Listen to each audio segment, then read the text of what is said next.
las mujeres somos homogaméticas, ¿ya? Homogaméticas, mientras que los hombres son heterogaméticos. ¿Qué quiere decir esto? Que los hombres tienen dos cromosomas diferentes, ¿ya? Los varones tienen dos cromosomas diferentes, o sea, la mitad de sus espermatozoides van a ser X y la mitad de sus espermatozoides van a cargar el cromosoma Y, mientras que en el caso de las mujeres todos nuestros óvulos van a ser X, ya todos nuestros óvulos van a ser X, ¿está bien? Eh, entonces, cuando se lleva a cabo la formación del cigoto, ¿ya? Cuando se lleva a cabo la formación del cigoto, nosotros las mujeres vamos a pasar los óvulos, pero todos 100% de nuestros óvulos, 100% de nuestros óvulos tienen cromosoma X nada más, ¿no? Tienen cromosoma X, ¿ya? Mientras que en el caso de los hombres, ya el 50% tiene cromosoma X y cromosoma Y, ¿sí? Entonces, si el padre otorga el cromosoma X al cigoto, ya va a ser XX, o sea, va a ser una niña, y si entrega el espermatozoide con cromosoma Y, va a ser XY, o sea, va a ser un niño, un varón. ¿Está bien? Entonces, ¿quién determina el sexo de manera primaria? La determinación primaria del sexo la hace el padre, ya la hace el padre. Entonces, pero ese es en el caso porque los varones son heterogaméticos, si hablamos de hetero, significa diferente, ¿no? Diferentes. Nosotras las mujeres somos homogaméticas, ¿ya? Homogaméticas iguales gametos, 2X, mientras que los hetero, diferentes.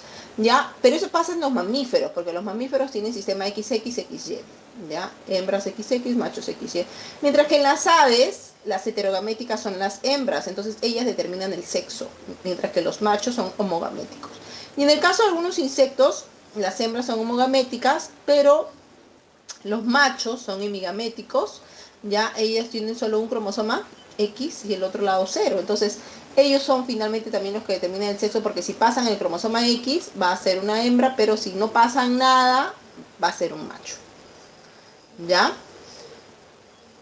¿Quién estudió bastante acerca de la determinación del sexo y la herencia ligada al sexo? Pues Thomas Morgan. Ya Thomas Morgan fue un genetista que trabajó bastante con esta parte, sobre todo utilizando la Drosophila melanogaster. Fue un animal de estudio, esta mosca de la fruta. Él vio que las mosquitas normal, ya las mosquitas normal, eh,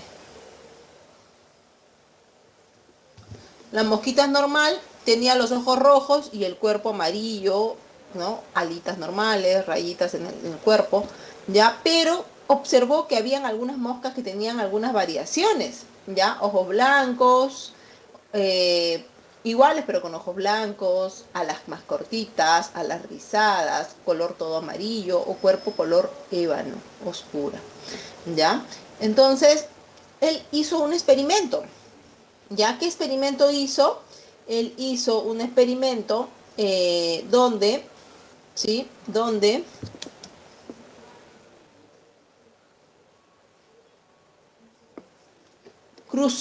hizo dos cruzas, hizo dos experimentos, ¿no? El primero y el segundo. Son muy similares, pero solo cambia el sexo del animalito, ¿ya? ¿Por qué? Porque acá, por ejemplo, él mezcla una hembra, ¿ya? Las hembras en los árboles genealógicos, las hembras de los árboles genealógicos se identifican así, en circulito, mientras que los machos se identifican como eh, cuadradito, ¿ya? Las hembras, entonces, en los árboles genealógicos eh, circulares, mientras que los machos cuadrados, ¿ya? Mientras que los machos cuadrados, ¿sí? Entonces, ahí mezcla una hembra de ojos rojos con un macho de ojos blancos y observa que toda la descendencia, ¿ya? Observa que toda la descendencia tiene ojos rojos, independientes si son hembras, si son machos, ¿ya? Todos, todas las hembras, todas las hijas en la F1, todas las hijas e hijos tienen ojos rojos, 100% ojos rojos, mientras que cuando llega a la F2, cuando cruza la F1 con la F1, ve que el 75% tiene ojos rojos y 25% ojos blancos. Pero él hace una inversión acá en el segundo experimento. Ya no agarra hembra de ojos rojos, sino agarra una hembra de ojos blancos, ya una hembra de ojos blancos, ya, y la cruza con un macho de ojos rojos, ¿no? Un macho de ojos rojos, y lo que ve es que en la primera generación el 50% de la descendencia tiene ojos rojos y el 50% ojos blancos. O sea, difiere, porque acá es el 100%, mientras que acá el 50-50. En la F2, lo que él observa es que también se repite la frecuencia, 50% de ojos rojos, 50% de ojos blancos. Entonces dice, entonces esta herencia está ligada a los cromosomas sexuales, ¿no? Está ligada a los cromosomas sexuales. Entonces, para entender bien esta parte, ¿no? Tenemos que entender de que nosotros, los humanos, tenemos 23 pares de cromosomas, ¿ya? 22 pares autosómicos, ¿ya? Autosómicos, o sea, tenemos 22 cromosomas que vienen del papá y 22 cromosomas que vienen de la mamá, 22 cromosomas autosómicos. Imagínate que este sea el cromosoma 1, cromosoma 1 de papá, cromosoma 1 de mamá. El cromosoma 1, todos los cromosomas autosómicos son igualitos. O sea, todos los que tengas de tu papá son parecidos a los que tengas de tu mamá. Se pueden recombinar. ¿Por qué? Porque en esta porción tienes el gen de los ojos, por ejemplo, acá también está el gen de los ojos, acá está el gen de la pierna, qué sé yo, ¿no? Acá también en la misma posición gen de la pierna, ¿no? Lo que varían son los alelos, pero los genes van a estar en esas posiciones. Mientras que en el caso del cromosoma, nosotros también tenemos un par sexual, un par de cromosomas sexual, ¿no? Que en el caso de las hembras somos XX, nosotras, XX, y los machos son XY, ¿no? Entonces, pero en este caso, estos cromosomas sexuales, que son estos, la única porción homóloga está basada en dos regiones, la primera región y la segunda región, que son los extremos de los cromosomas, los extremos de los cromosomas, ¿ya? Los extremos de los cromosomas. Entonces, esas porciones son homólogas, o sea, son parecidas. En estas porciones, los cromosomas se pueden recombinar. Sin embargo, en estas porciones verdes que pueden ver acá, en estas porciones verdes, son regiones diferenciales, ¿ya? O sea, que en esta porción verde solo hay genes ligados al cromosoma sexual X. A esos genes ligados solamente exclusivos del cromosoma X se le llama genes ginándricos o con caracteres ginándricos. Ginándricos viene de femenino, ¿ya? Genes relacionados a caracteres femeninos. Mientras que en esta porción verde acá del cromosoma Y se le llama genes holándricos o caracteres holándricos, ¿ya? Y tiene genes exactamente relacionados al cromosoma Y, a las características masculinas. Y entonces estas porciones verdes no se pueden recombinar entre sí, porque acá tiene diferentes y acá tiene diferentes. De repente acá está el gen de la barba, del pelo en pecho, y las mujeres no lo tienen, ¿ya? Entonces, acá, por ejemplo, acá muy pegadita a esta porción homóloga, acá tenemos al gen SRI. Ya el gen SRI es un gen que activa las características de los machos, activa el desarrollo gonadal de los hombres, los testículos, las hormonas que generan todo el testículo, ¿ya? Pero este gen, chicos, este gen, por ejemplo, que está acá, está tan cerquita a la región homóloga, que a veces existe un error y no hay solo la recombinación acá, sino que la recombinación se lleva a cabo hasta por acá. Y toda esta porción se va. Se va. Entonces, a pesar de que el individuo sea un XY, ¿ya? Pero al no tener el gen SRI, no ha desencadenado la cascada de formación de los testículos, formación hormonal que tienen los machos, ¿ya? Entonces, no tiene las características entonces de macho, a pesar de que genéticamente hablando es XY. ¿Sí? Eso puede pasar, ¿ya? Puede pasar. ¿Todo bien, chicos? Vamos a hacer la clase de manera rapidísima, ¿ya? De manera rapidísima. Si tienen preguntas, igual pueden abrir su micrófono porque yo difícilmente los voy a poder ver, ¿ya? Eh, ya, ya, Luisa, María Luisa, no puedes ver la presentación, pero el resto de tu compañero sí.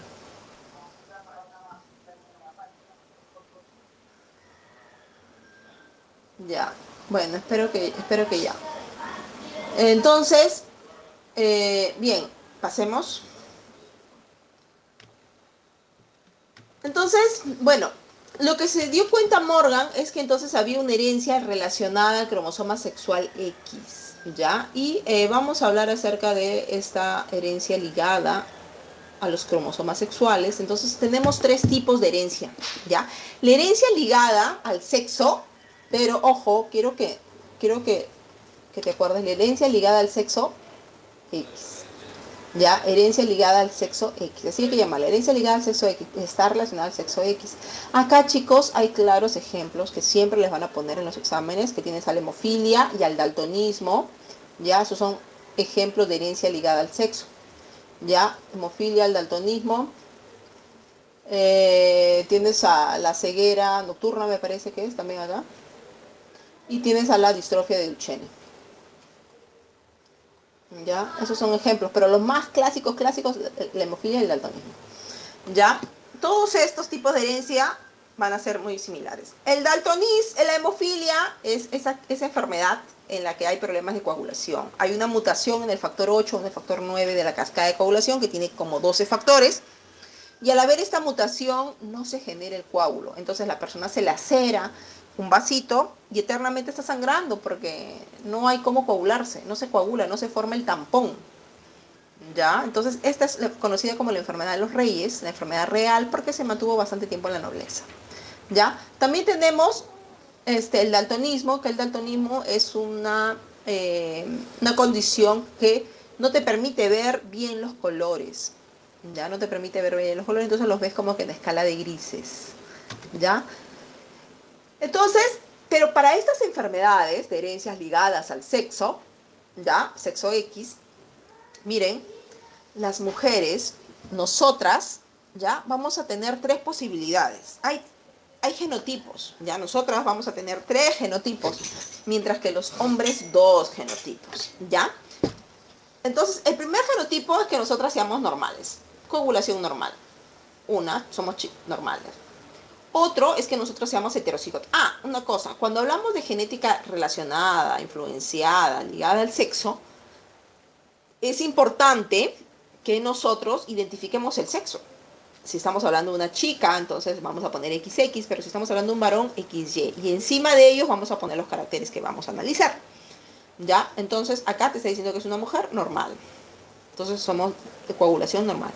Pero si fuéramos heterocigotas, entonces ponemos XX y en heterocigosis arriba, pero eso significa que somos normales, porque es dominante, ¿no? Es un carácter dominante. Somos normales, o sea, coagulamos nuestra sangre normal, pero estamos portando el gen de la hemofilia. Entonces se llama portadora. ¿Ya? Entonces te pueden decir en el examen, una mujer portadora. Entonces si te dicen portadora ya sabes que es una heterocigota. O te pueden decir una mujer normal, pero que su madre ha tenido hemofilia, ¿no? No sé, una heterocigota, ¿no? Entonces ahí, o una mujer normal portadora, ¿ya? Entonces una mujer normal portadora es así. Y solo en esta condición, cuando nosotros estamos en homocigosis recesiva para el mismo carácter, es que tenemos hemofilia. Y entonces nosotros somos normales portadoras o tenemos hemofilia. En estas dos, el fenotipo es normal. Coagulamos normal la sangre. Solo aquí que no podemos coagular la sangre. En el caso de los hombres es diferente. Los hombres solo tienen un cromosoma X. Este cromosoma X es heredado exclusivamente por su madre. ¿Ya? Es heredado por su madre. Entonces, los hombres pueden ser normales, se coloca el cromosoma se sabe, es un XY, y encima solamente del X. Ahí tiene el H mayúscula. Quiere decir que él tiene coagulación normal. Pero si ha heredado el gen de la hemofilia, él va a ser hemofílico. Entonces, mientras nosotros tenemos 1, 2, 3 fenotipos, los hombres solo tienen 2. O son o no son. O son hemofílicos o no lo son. O son daltónicos o no lo son. O son ciegos o no lo son. Mientras No que somos, nosotros tenemos... ¿Cómo? no somos. Ah, ya, no son. Ya, no. Ya, muy bien, no son. Entonces, pero nosotras, las mujeres, tenemos tres posibilidades. ¿Ya? Entonces, ¿a quién más afecta este tipo de enfermedad? A los hombres. Nosotras tenemos más chances de salvarnos. Ellos no. 50-50. Sí, nosotros tenemos 75% de salvarnos. Así como esto. 75%. Mientras que ellos no. O son o no son. ¿Ven? Entonces, y eso mismo pasa para todas las enfermedades que son ligadas al cromosoma, al sexo X. Así ya, acuérdate al sexo X, porque acuérdate del X porque está ligado al X. No, no vayas a pensar herencia ligada al Y. No, no hay herencia ligada al Y. Herencia ligada al sexo X. ¿Está bien? Entonces es un gen que se va a localizar, es un gen que se localiza en la porción diferencial del cromosoma X. ¿Ya? Muy bien. ¿Hasta ahí todo bien, jóvenes? Miren, acá el daltonismo es lo mismo. Lo mismo, las mujeres tenemos tres fenotipos. O somos normales, tenemos visión normal, o vemos normal, pero portamos el gen del daltonismo. Y aquí, solo cuando somos homorecesivas es que somos daltónicas. Mientras que los hombres tienen dos, o ellos son daltónicos, o ellos son, perdón, normales, o ellos son daltónicos. Dos opciones. Acá, por ejemplo, hay una cruza. Si ambos progenitores son daltónicos, oye, si tienes la mala suerte que tu papá y tu mamá sean daltónicos, no hay forma. El 100% de los hijos van a ser daltónicos, independiente del sexo. Mientras que si la madre es daltónica, acá madre daltónica, y el padre normal, se simboliza con una D mayúscula, que eso lo que va a hacer es que todos los hijos varones sean daltónicos. ¿Por qué, Miss? ¿Por qué? ¿Por qué? Porque el padre solo te está heredando a ti el cromosoma Y, mientras que tu madre te está heredando el cromosoma X. Pero como ella es daltónica, quiere decir que en sus dos cromosomas X tiene el gen del daltonismo o de la hemofilia. Entonces, todo el hombre, el niño, el varón, recibe el cromosoma X de la madre y el cromosoma Y del padre. Así es. Ya, así es. Entonces, este cromosoma, si tu madre está daltónica, ella solo te va a heredar el cromosoma con el gen. Y tú lo vas a desarrollar porque no hay otro que balancee, no tienes otro X para balancear. No, entonces vas a desarrollar. Todos los hombres son afectados, mientras que las mujeres van a ser portadoras, van a ser normales pero portadoras. ¿Ya? En cambio, si la madre es portadora y el padre es daltónico, ¿ya? Entonces acá la mitad de los hijos y de las hijas son daltónicos. Independiente del sexo, la mitad va a ser daltónico. Mientras que la otra mitad, ya, mientras que la otra mitad va a ser normal, va a tener visión normal. En el caso de los hombres normales, la hija va a ser portadora. Y por último, si la madre es portadora, es heterocigota, y el padre es normal, ya la mitad de los hijos varones son daltónicos. Acá están los hijos varones, ¿no? Y la mitad de ellos son daltónicos, la otra mitad son normales. Ya, acá la hija es portadora y acá la hija sí es completamente normal. Ya, entonces, pero la mitad de los hijos son daltónicos. O sea, acá quien más sufre las enfermedades son los machos, porque solo tienen un cromosoma X. ¿Está bien? Entonces acá la hemofilia, eso ya lo vimos, ¿no?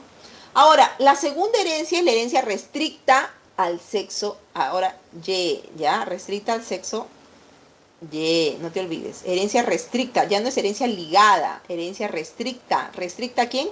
A los machos, al cromosoma Y. Es una herencia holándrica, una herencia de padre a hijo. ¿Ya? A ver, chicos, en este caso, esta herencia se transmite solo en el cromosoma Y. ¿Por qué? Porque ahí está ubicada este gen, ahí están ubicados estos genes. Entonces, en este caso, ¿ya? ¿Quién a Rodrigo, a Alexandre, a... ¿Me escuchan mal, chicos?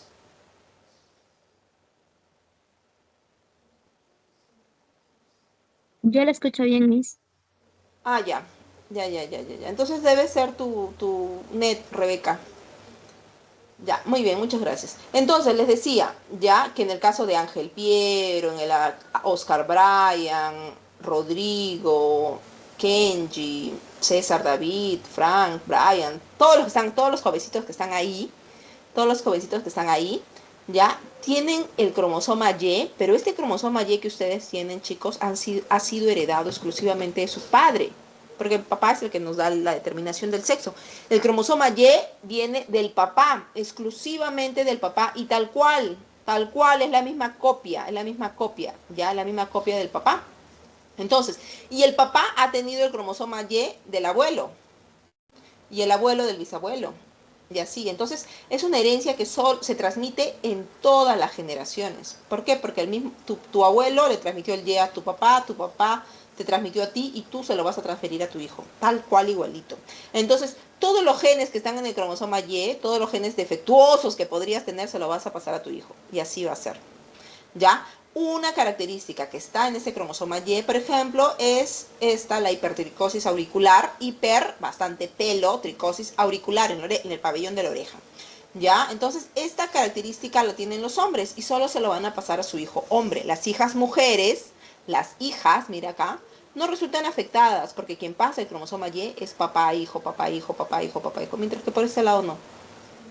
¿Ya? Entonces acá también, en restricta al sexo Y, los afectados son los varones. Acá exclusivamente los afectados son los varones. Jamás podría ser una mujer. ¿Ya? Las mujeres no son afectadas, mientras que los hombres sí. En el caso de la herencia ligada al sexo, la mujer también podría ser afectada si es que era una homocigota recesiva, o podía ser portadora si era una heterocigota. Y los hombres eran los más afectados, pero acá en la herencia restricta al sexo son los hombres los afectados, mujeres no. ¿Ya? Entonces, no somos ni afectadas ni portadoras, ¿ya? Ahora, si por ejemplo, si el papá tiene hipertricosis auricular y el hijo no la tiene, entonces ahí sospechamos de la paternidad, ¿ya? Ahí sospechamos de la paternidad.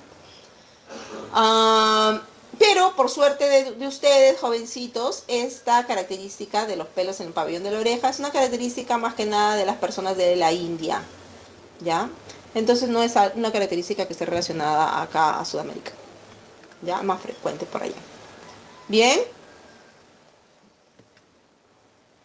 otra herencia, la tercera herencia es la herencia influenciada por el sexo, influenciada en verdad por las hormonas, ya, influenciada por las hormonas. Por ejemplo, un claro ejemplo de esto es la alopecia o la calvicie, ¿no? En humanos. Esta condición es dominante. Entonces, por eso que vemos muchos hombres calvos. Pero díganme, ¿ven muchas mujeres calvas caminando en la calle que no estén pasando por un tratamiento oncológico? ¿Han visto alguna vez? No, muy bien. Es difícil verlo, es difícil. De repente podría haber una persona en la mañana, por ejemplo, que yo llevé a la clase, un muchacho me dijo que sí había visto, su profesora me dijo, ¿no? Yo la verdad es que nunca he visto una persona, o sea, tienen poquito pelo, sí, algunas mujeres tienen muy poquito pelo, pero no es que sean calvas, ¿no? Las mujeres nos caracterizamos por tener un cabello bonito, ¿no? Por tener cabello para comenzar. Entonces, bueno, pero si fuera la condición, en el caso solo de homocigosis dominante, tanto hombres como mujeres son calvos. Pero en el caso de los heterocigotos, ¿ya? Los heterocigotos, ¿ya? También, pues porque este es un gen dominante. Entonces, si es un gen dominante, los hombres son calvos, pero las mujeres tienen cabello normal. Pero ¿cómo así, profesora, si es un gen dominante? Sí, pues, ¿cómo así? ¿Qué pasa ahí? ¿Qué pasa ahí entonces?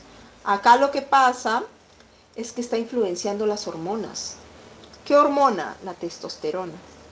Solo cuando son homocigotos recesivos, tanto hombres como mujeres tenemos cabello normal. Miren, o sea, gracias a Dios yo tengo un cabello normal, entonces soy una homocigoto recesiva para la alopecia. ¿Ya? Pero esas personas que son calvas, en el caso de los hombres, o son homodominantes o son homorecesivos.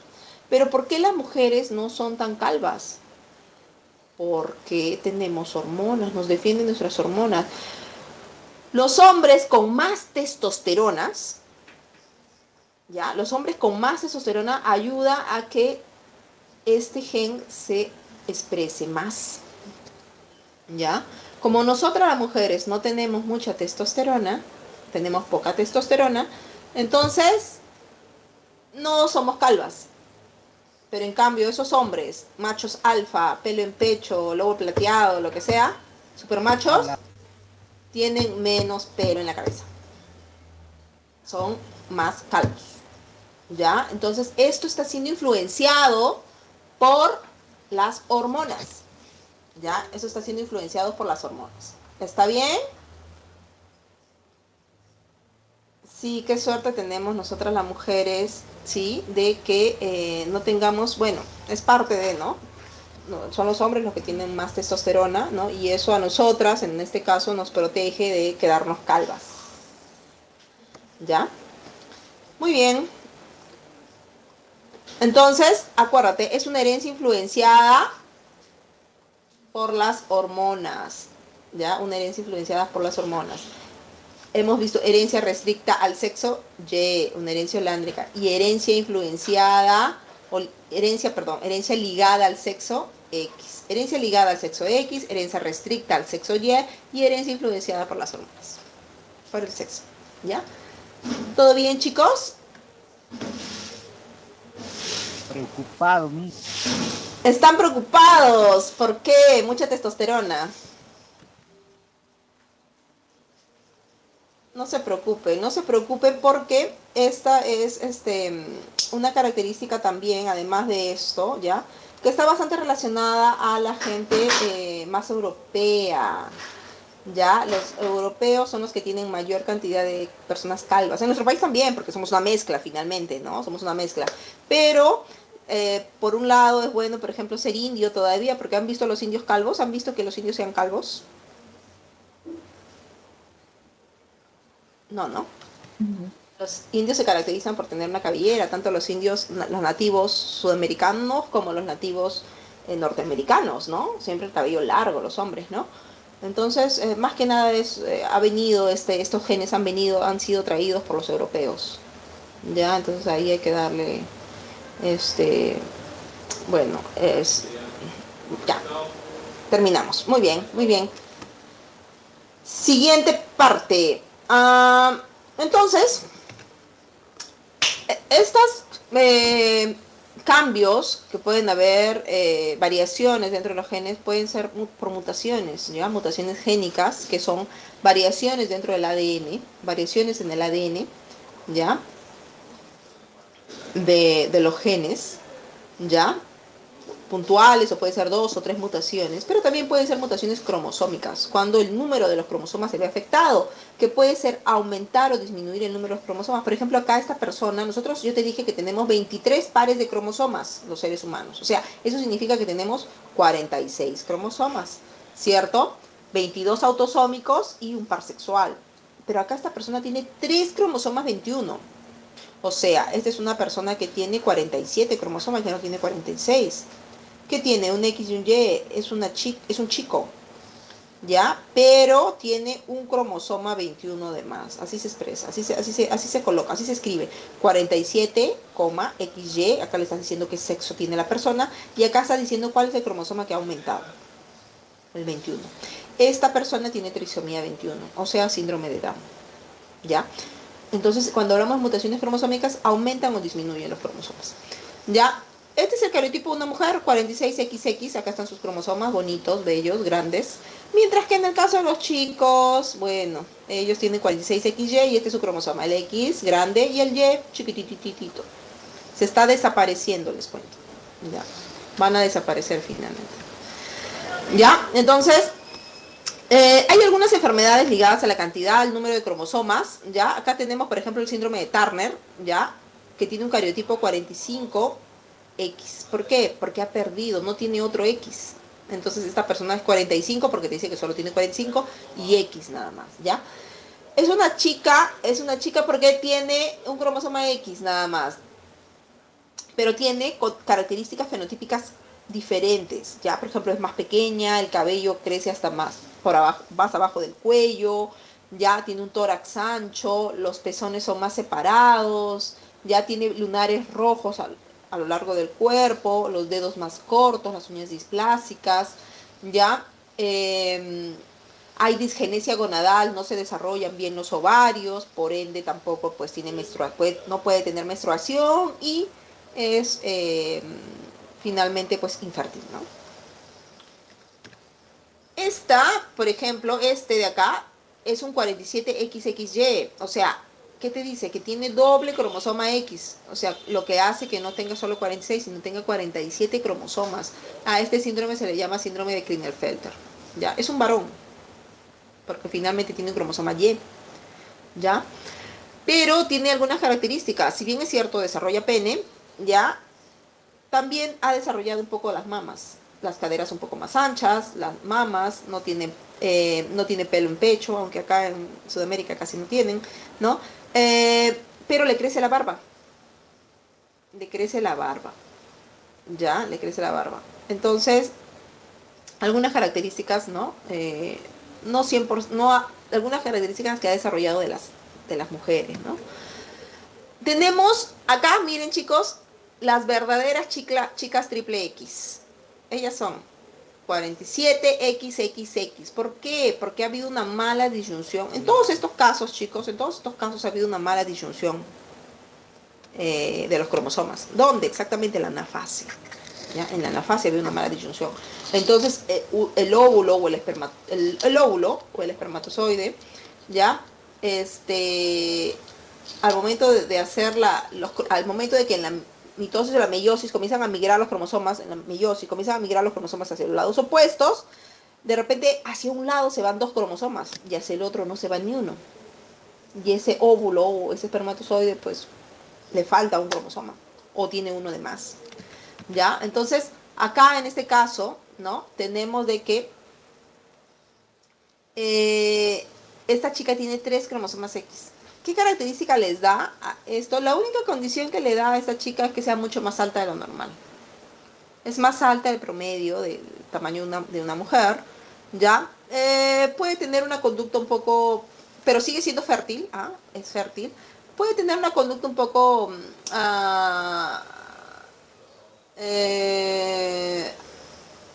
problemas de conducta, ya podría tener problemas de conducta, ya tal vez una ligera, tal vez, no siempre, un ligero retraso mental comparado con sus hermanos, ya, discapacidad intelectual cuando lo compara con hermanos, pero nada más, ya. Y bueno, siempre es importante, pues, antes de tener hijos, el asesoramiento genético, ¿no? Pero es algo que esto es difícil de cumplir en nuestro país. Transferencia genética. La transferencia genética puede ser vertical cuando es de padre a hijos. O puede ser horizontal. O sea que yo si beso a mi enamorado le transfiero genes. No le vas a transferir tu superpoder. Esto pasa en bacterias, ya por lo general. Puede ser entre planta y planta, puede ser de bacteria a planta. Sí, podría ser, pero para eso se utiliza la tecnología, las herramientas de ingeniería genética. Ya, entonces con eso podemos modificar a los organismos, tener organismos genéticamente modificados. ¿Comemos organismos genéticamente modificados? Todos los días. ¿Comes arroz? Pues tu arroz se hizo con aceite, porque tu mamá puso aceite para hacer freír el ajos. Y el aceite está hecho de soya. Y la soya es transgénica. ¿Comes sublime? El cacao, el maní, transgénico.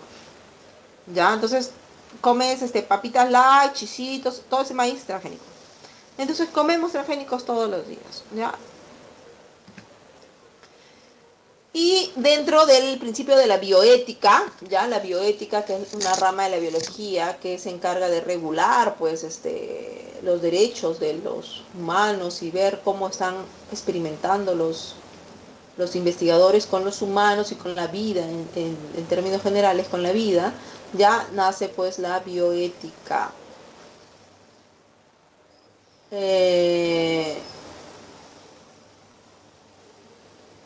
Ya.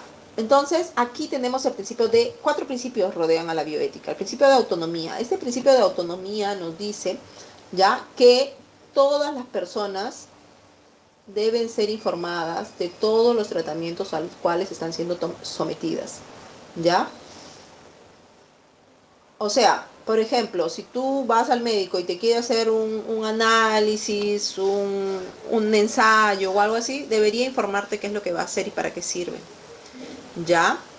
Eh, entonces el paciente tiene la decisión, si quieres no te lo haces.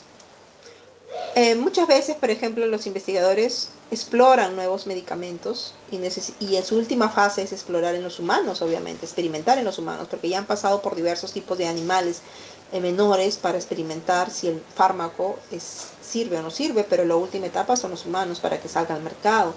¿No? Entonces muchas veces estos fármacos van a ser experimentados en personas voluntarias, te pagan, es más, ya por ser parte de los experimentos algunas veces, ¿no?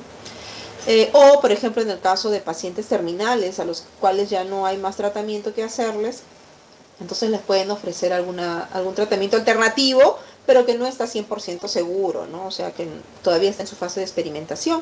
Entonces, pero es importante comunicarle al paciente, o sea, no se le puede simplemente experimentar con el paciente porque ya no tiene más, ya no hay más cómo curarlo, ¿no? Vamos a experimentar en él, ¿no? No, hay que informar. Entonces, y cabe en el paciente decidir si quiere o no quiere ser parte del ensayo, ¿no? Entonces todos los pacientes deben tener decisión de los tratamientos a los cuales se tiene que seguir. ¿Ya? Eso nos habla el principio de autonomía.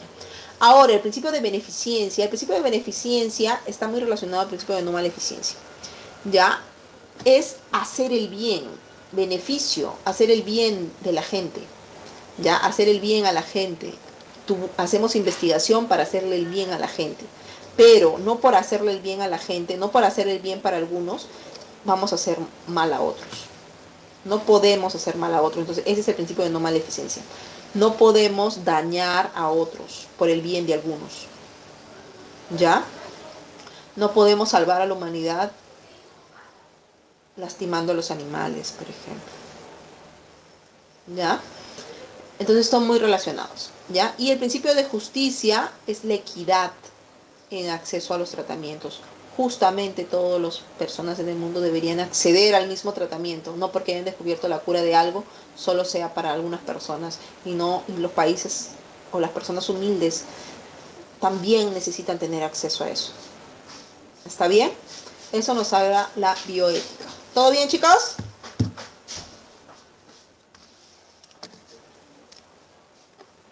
¿Ya se durmieron? ¿Están despiertos? No los puedo ver. Ya, muy bien, por acá. Ya, muy bien. Ya. Ya, esa es la semana 12, chicos. No tienen preguntas, ¿no? Tienen preguntas con respecto a la semana 12.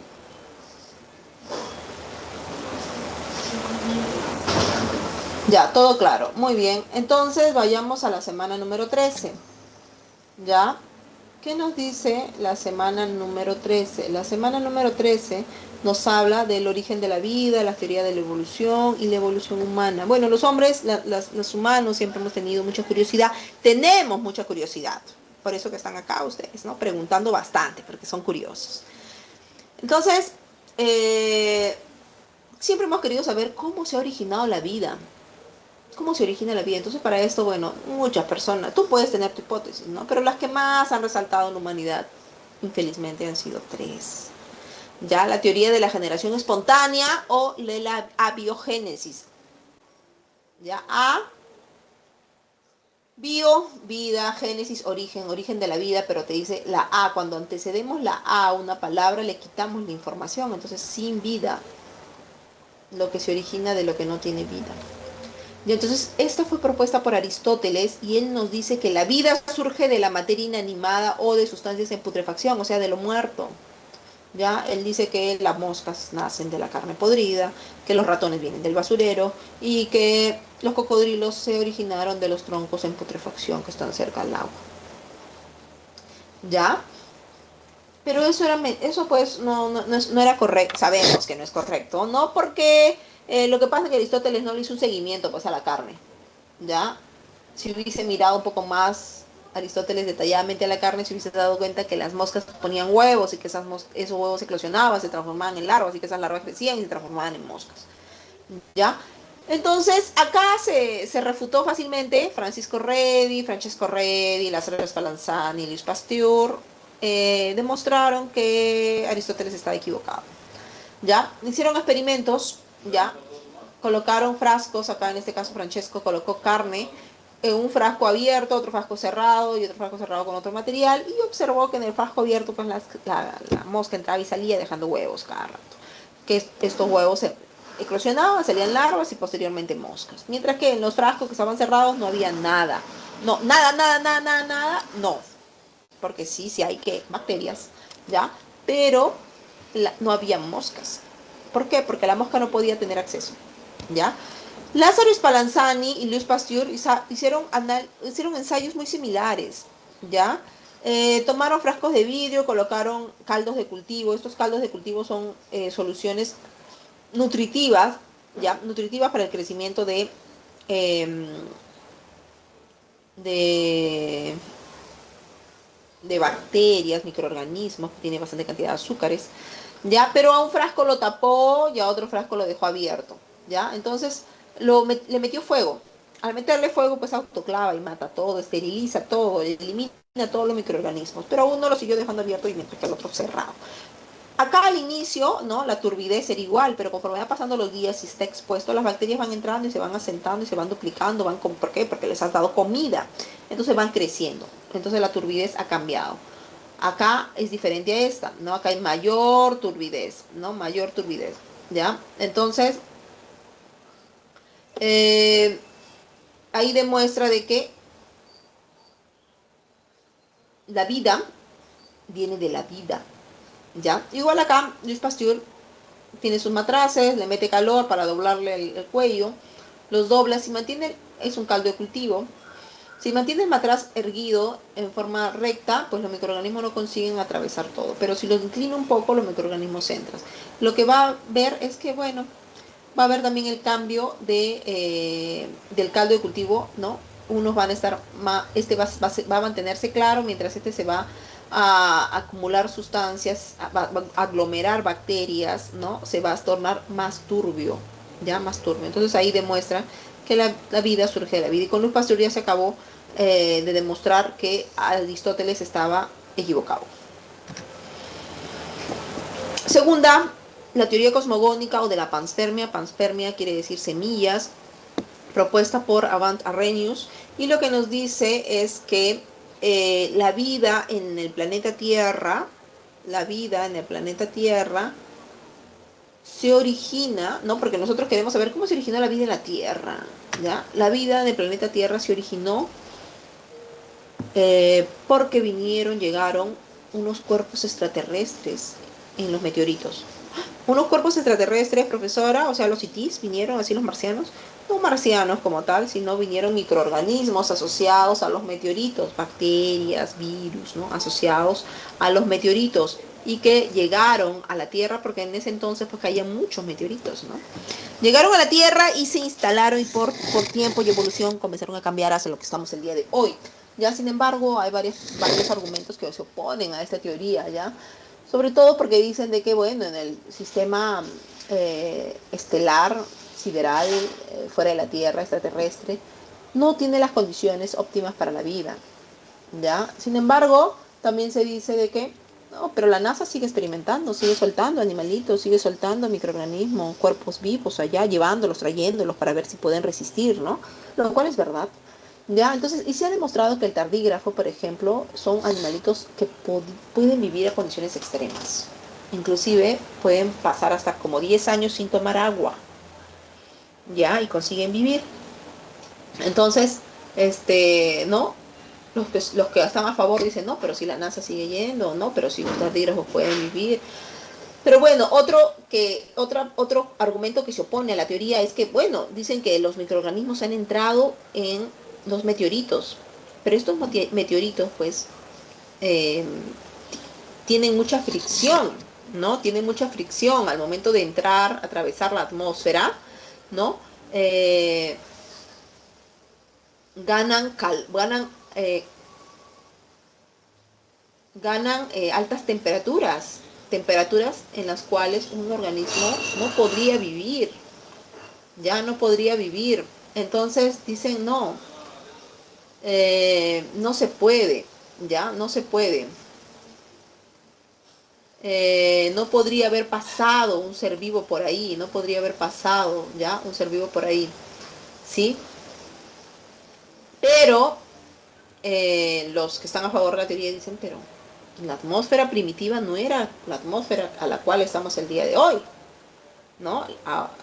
Antiguamente no teníamos una capa de ozono, no teníamos una atmósfera tan estructurada, era una atmósfera primitiva, entonces podía, no tal vez no tuviera tanta presión, tanta elevada temperatura, los cuerpos, los meteoritos no agarrasen tanta temperatura, los meteoritos y podrían haber soportado algunos organismos vivos ser transportados, ¿no? Sin embargo, esta teoría se niega básicamente porque no explica el origen de la vida. ¿Dónde está el origen de la vida? Explica el origen de la vida en la Tierra, cómo llegó la vida en la Tierra, pero no así como que la vida. Oye, ¿cómo se originó la vida? Es la pregunta. ¿Cómo se origina la vida? No, no nos responde cómo se origina la vida, ya, solo cómo llegó la vida a la Tierra. Entonces, no, tampoco nos dice, ¿y en el espacio sideral cómo se originó la vida? ¿Cómo? No hay explicación, ¿ya? La teoría más acertada es la teoría quimiosintética o evolución química, ¿ya? Entonces, esta fue propuesta por Alexandre Oparin, ¿ya? Y en este caso nos dice que la vida surge por reacciones químicas en una tierra primitiva, ¿ya? Porque en ese tiempo, miren, la tierra como estaba. Teníamos un mar primitivo, un caldo primitivo, teníamos volcanes erupcionando, lanzando moléculas reductoras, metano, agua, hidrógeno, amonio, ya bastante descargas eléctricas que generaban energía cayendo a este caldo, radiación ultravioleta que es energía. ¿Qué le pasaría a estas moléculas que estaban acá? Yo siempre me gusta decirles, es como si estuviesen, su mamá les dijo, voy a preparar caldo de gallina, chicos, y les deja la olla con el pollo, el apio, el fideo, la sal y todo, y les dice, prendan la cocina para hacer el caldo de gallina. Y tú no prendes la cocina, la dejaste apagada, pero en la olla están todos los componentes. Finalmente, ¿se producirá el caldo de gallina o no?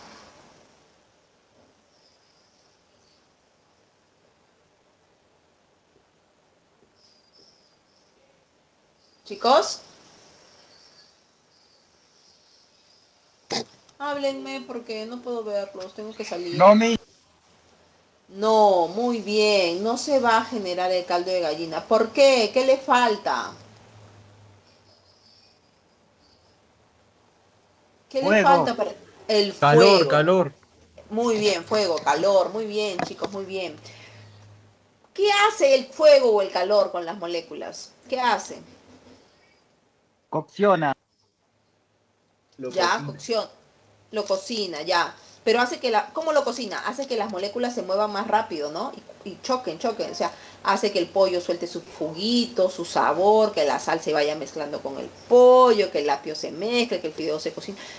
Todo hace que se interaccionen, todo tiene que interaccionar. Entonces las moléculas se van disgregando, van chocando, ¿no?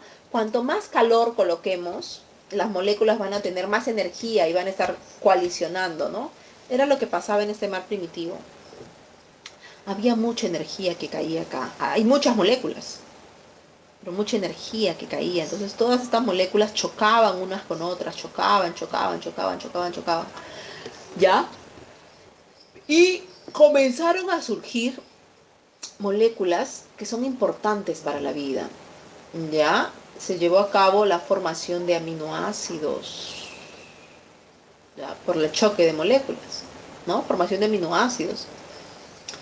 Hasta el punto que se llevó a cabo la formación de alguna molécula capaz de mantener su información y poder replicarse.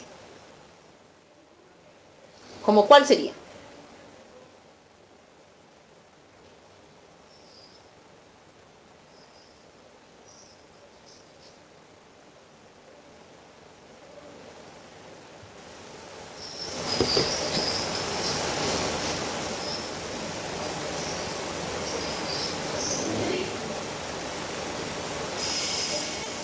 ¿Cuál?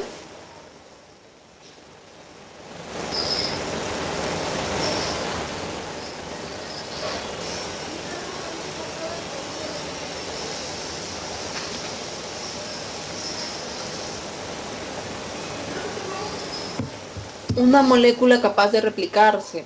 Definitivamente tendría que ser un ácido nucleico, ¿no? Como era básico, probablemente haya sido un ARN o un proto-ARN, ¿ya? Que tiene la información genética también. Pero no solamente se formó esta molécula, sino que a su vez esta molécula se rodeó de una membrana para cerrarse, ¿ya? Denominada una entonces se formó las protocélulas. Las células actuales no, las protocélulas, las células primitivas, ya células primitivas antes de las bacterias probablemente. Y a lo largo del tiempo, por evolución, se han ido pues transformando en bacterias, arqueas, eucarias. ¿Ya? Esta teoría fue afirmada también ya por Miller y Urey, que experimentan para demostrar la teoría, ¿no? Colocan agua, ¿no? Asemejan las condiciones de esos tiempos, fuente de calor, agua, ¿no? Agua de océano, eso se comienza a evaporar, ¿no? Genera acá energía, chispas eléctricas, colocan chispas eléctricas para que genere energía, y acá gases reductores de ese tiempo, ¿no?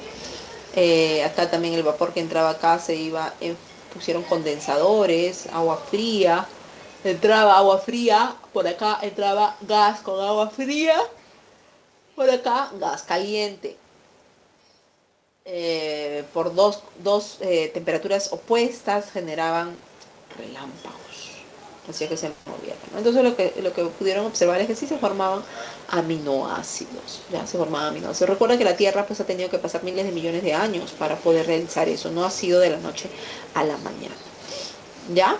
Entonces esa es la teoría quimiosintética o de la evolución química, ya propuesta por Alexander Oparin.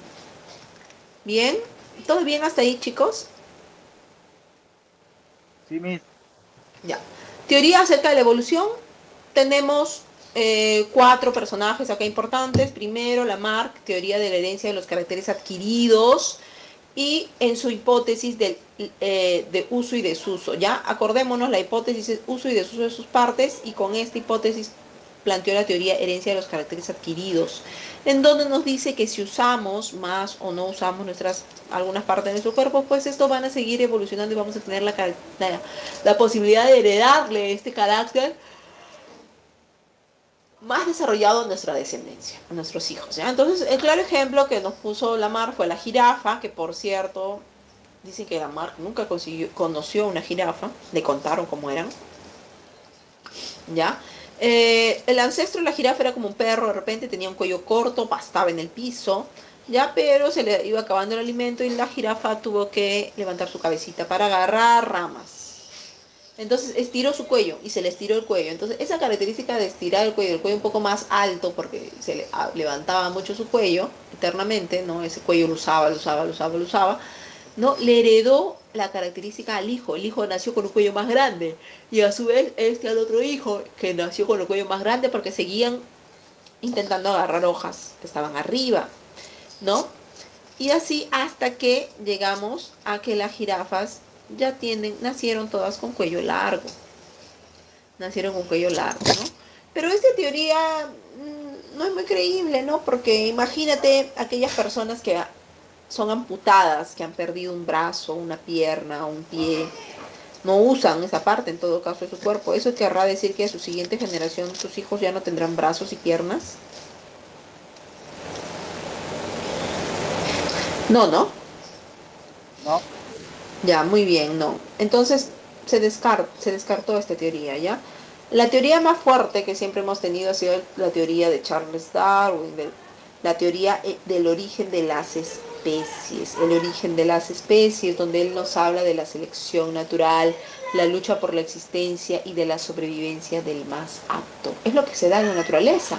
Sobrevive el más fuerte, sobrevive el más apto, sobrevive el más inteligente. ¿Ya?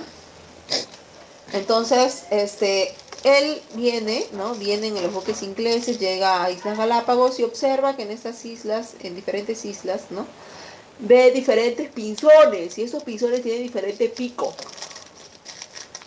diferente canto, pero obviamente todos provenían del mismo porque fenotípicamente todavía eran parecidos, ¿no? Entonces, pero ¿por qué habían desarrollado características diferentes? Bueno, para comenzar se habían adaptado a la isla a la cual vivían, pues porque puede ser que estos pinzones con picos más anchos estaban adaptados a comer semillas duras, entonces necesitaban un pico potente para poder romper las semillas, mientras que los pinzones con picos más delgados de repente estaban adaptados a comer gusanos que estaban en los troncos, ¿no? Entonces tenían que meter el pico y que funcionara como pincita para sacar el gusano uno a uno y poder comérselo. Pero podía intercambiarse de pinzones, este pinzón de acá irse a vivir con este de acá. Claro, podría ir de repente a la isla, ¿no? Si le quedaba cerca, pero no iba a poder sobrevivir. ¿Por qué? Porque en esta isla solo hay árboles con gusanos. Entonces él va a llegar y está buscando sus semillas. Al no tener semillas, pues se va a morir de hambre. Entonces va a tener que regresarse. O puede ser que físicamente sea diferente con ese pico ancho, que las hembras no lo seleccionen porque no les guste. Entonces no se va a poder reproducir. Hasta puede comer, puede vivir ahí eternamente, pero no va a tener hijos. Entonces va a desaparecer. ¿Ya? Acá tenemos un ejemplo de un halcón, por ejemplo, volando estas montañas. Y acá vemos que lo que más abundan son los ratones blanquitos. Tenemos solo tres ratones negros. Tenemos 6 ratones blancos. ¿Cuál va a ser más fácil de atrapar? El halcón va a atrapar más fácilmente a los ratones blancos. Ya va a atrapar fácilmente a los ratones blancos. ¿Por qué? Porque los va a ver. Va a ser más fácil de capturarlos, mientras que los ratoncitos negros se van a mimetizar. Entonces va a ser un poco más difícil. ¿No los va a cazar? No, sí los va a cazar, pero va a ser más difícil. Entonces a la siguiente generación, cuando ya hay menos ratoncito blanco, pues lo que más va a abundar a la siguiente generación son los negros. ¿Por qué? Porque han habido más ratoncitos negros, entonces tienen más probabilidad, más chances de reproducirse los negros. ¿Cierto? Entonces acá está viendo una selección natural. ¿Quién está seleccionando? El ave. ¿Ya? ¿Basado en qué? En el color. ¿Ya? Entonces, ¿quién es el más apto? Los ratoncitos más oscuros, porque se mimetizan con el ambiente. ¿Ya? Se mimetizan con el ambiente. Al haber más abundancia, la descendencia es mayor. ¿Sí? La descendencia es mayor. Bien. ¿Preguntas? ¿Todo en orden? Sí, Ya. La siguiente es la teoría de las mutaciones propuestas por Hugo de Bryce. ¿Ya? Hugo de Bryce, él dice que las mutaciones son la causa principal de las variabilidades, de generar nuevas especies, la variación, y define la mutación como variaciones hereditarias discontinuas que provocan cambios, ¿sí? Entonces, pero en este caso de Bryce, no considera, ¿ya? No considera la selección natural como la causa importante de la evolución, como la principal causa de la evolución, sino que se le atribuye a las mutaciones.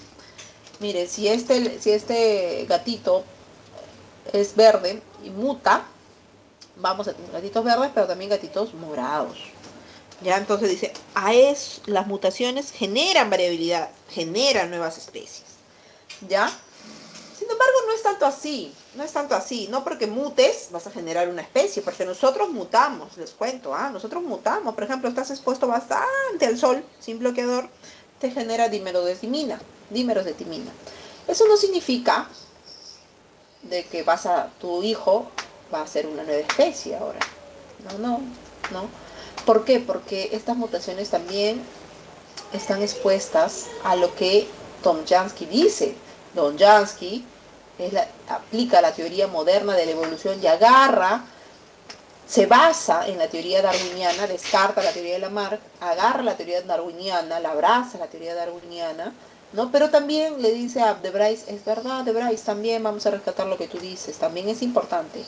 También las mutaciones ayudan a generar especies, pero estas mutaciones están bajo la selección natural.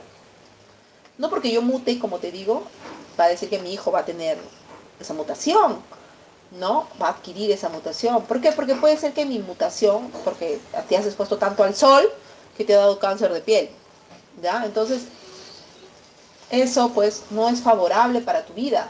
Entonces, todas las cosas no favorables se van a eliminar. Solo van a ir adelante las cosas buenas. Por ejemplo, mutaste acá.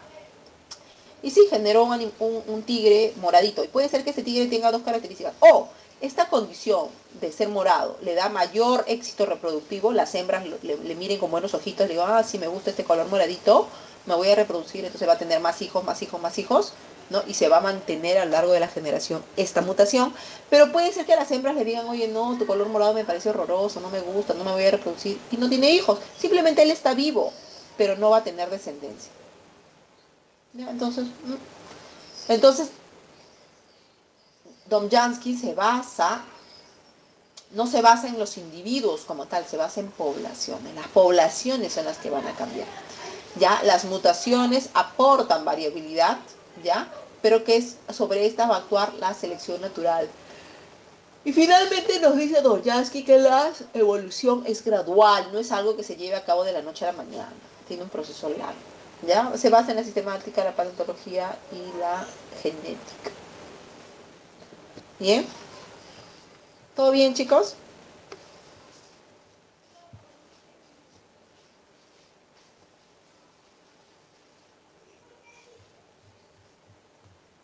¿Todo bien? Sí, Sí. profesora. Sí. Ya, ya, muy bien. Entonces, ¿y cuáles son las evidencias de la evolución? Bueno, la evolución se basa pues en muchas evidencias, dentro de ella la paleontología, ¿no? Revisar huesos fósiles y ver cómo ha ido evolucionando las especies, no solamente de animales, sino que también de plantas a lo largo de la formación de la Tierra, ¿no? La embriología comparada para ver qué tanto estamos variando, qué tanto variamos desde que somos embriones, unas especies y otras. Por ejemplo, cuando somos embriones todos nos parecemos, mira, cabezones y cola, unos ojos grandes y cola. Pero a medida que va pasando las mitosis, divisiones celulares, nos vamos diferenciando. Miren, acá tenemos a los acuáticos, acá tenemos tortuga y pollo, que son aves y reptiles, y acá los mamíferos, que es más son parecidos entre estos dos. Sigue la diferenciación y tal vez peces y salamandras se van a diferenciar físicamente. La tortuga y el pollito también se van a diferenciar, ¿no? Tortuga y pollito se diferencian. Aunque son más parecidos entre ellos, pero se van diferenciando. Igual que la oveja y el humano, ¿no? También, eh, también se van diferenciando. ¿Ya? Entonces, esa es la embriología comparada. Y cuando hablamos de anatomía comparada, ya nosotros podemos hablar de los órganos homólogos y de los órganos análogos. Cuando hablamos de órganos análogos, quiere decir que son órganos que han surgido en dos grupos diferentes de animales, pero que tienen la misma función, pero no vienen de de un mismo órgano antecesor, no vienen de un antecesor, sino que han sido originados de manera independiente en la naturaleza. ¿Ya? Pero la función es la misma. La función es la misma, pero evolutivamente hablando son diferentes. Ya este topo, que es un mamífero, utiliza este bracito para rascar el piso, para hacer sus huecos. Y este grillotopo tiene esta pata modificada y también hace lo mismo, raspa para hacer sus cavernitas, ¿no? Pero no vienen del mismo órgano, no vienen de la misma estructura predecesora, ¿ya? Esos son órganos análogos. Y órganos homólogos vienen del mismo padre, podríamos decir, evolutivamente hablando, vienen de lo mismo, de la misma línea, pero las funciones son diferentes. Por ejemplo, el delfín, la ala del delfín, ¿ya? Eh, y la aleta del delfín, perdón, Estoy viendo esto y me da un poco de y la asco. ala del murciélago, ¿ya? Estoy viendo esto y me da un poco de asco. Chicos, me hablan? Ver la morfología de un pescado, de una salamandra. de una tortuga, de una oveja y de un humano cuando se Sí, forman. sí, esa es embriología comparada. ¿Me preguntabas algo de esto o solamente...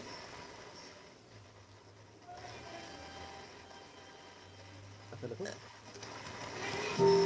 Chicos? No te escucho muy bien, discúlpame. Bueno,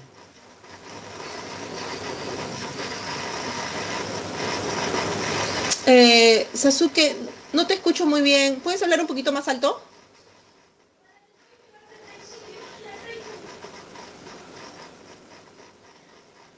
¿Alguien me podría decir que estaba comentando el compañero para poder ayudarlo?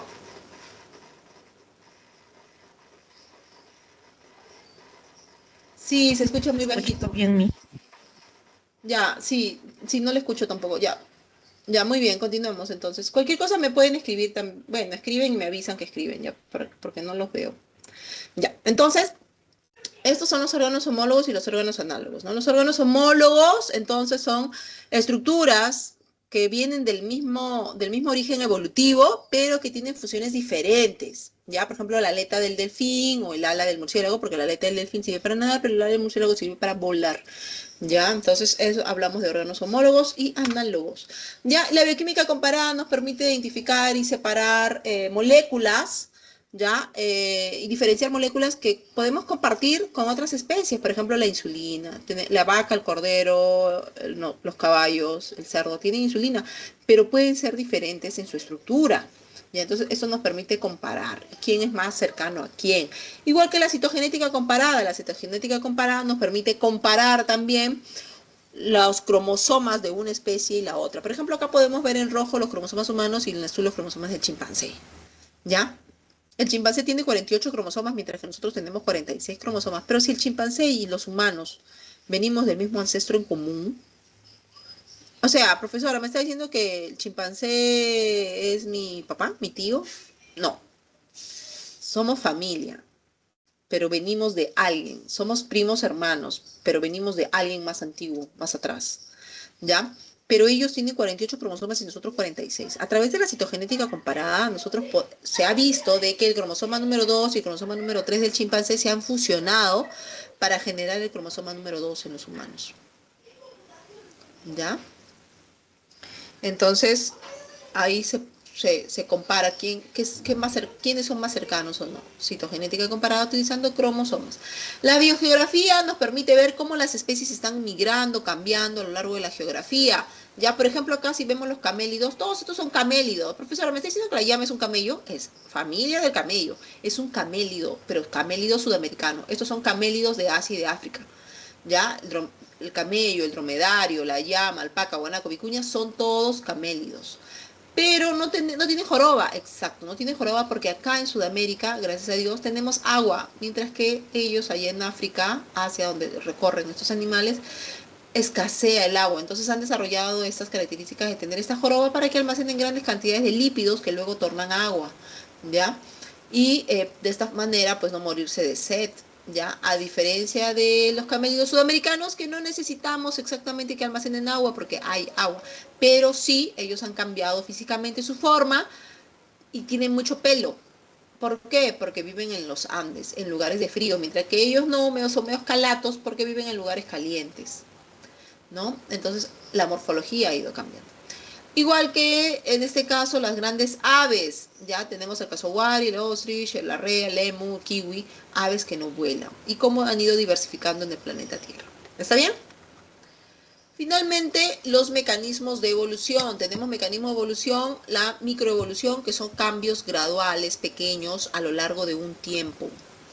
¿Ya? Puede generar especies, sí, genera especies diferentes.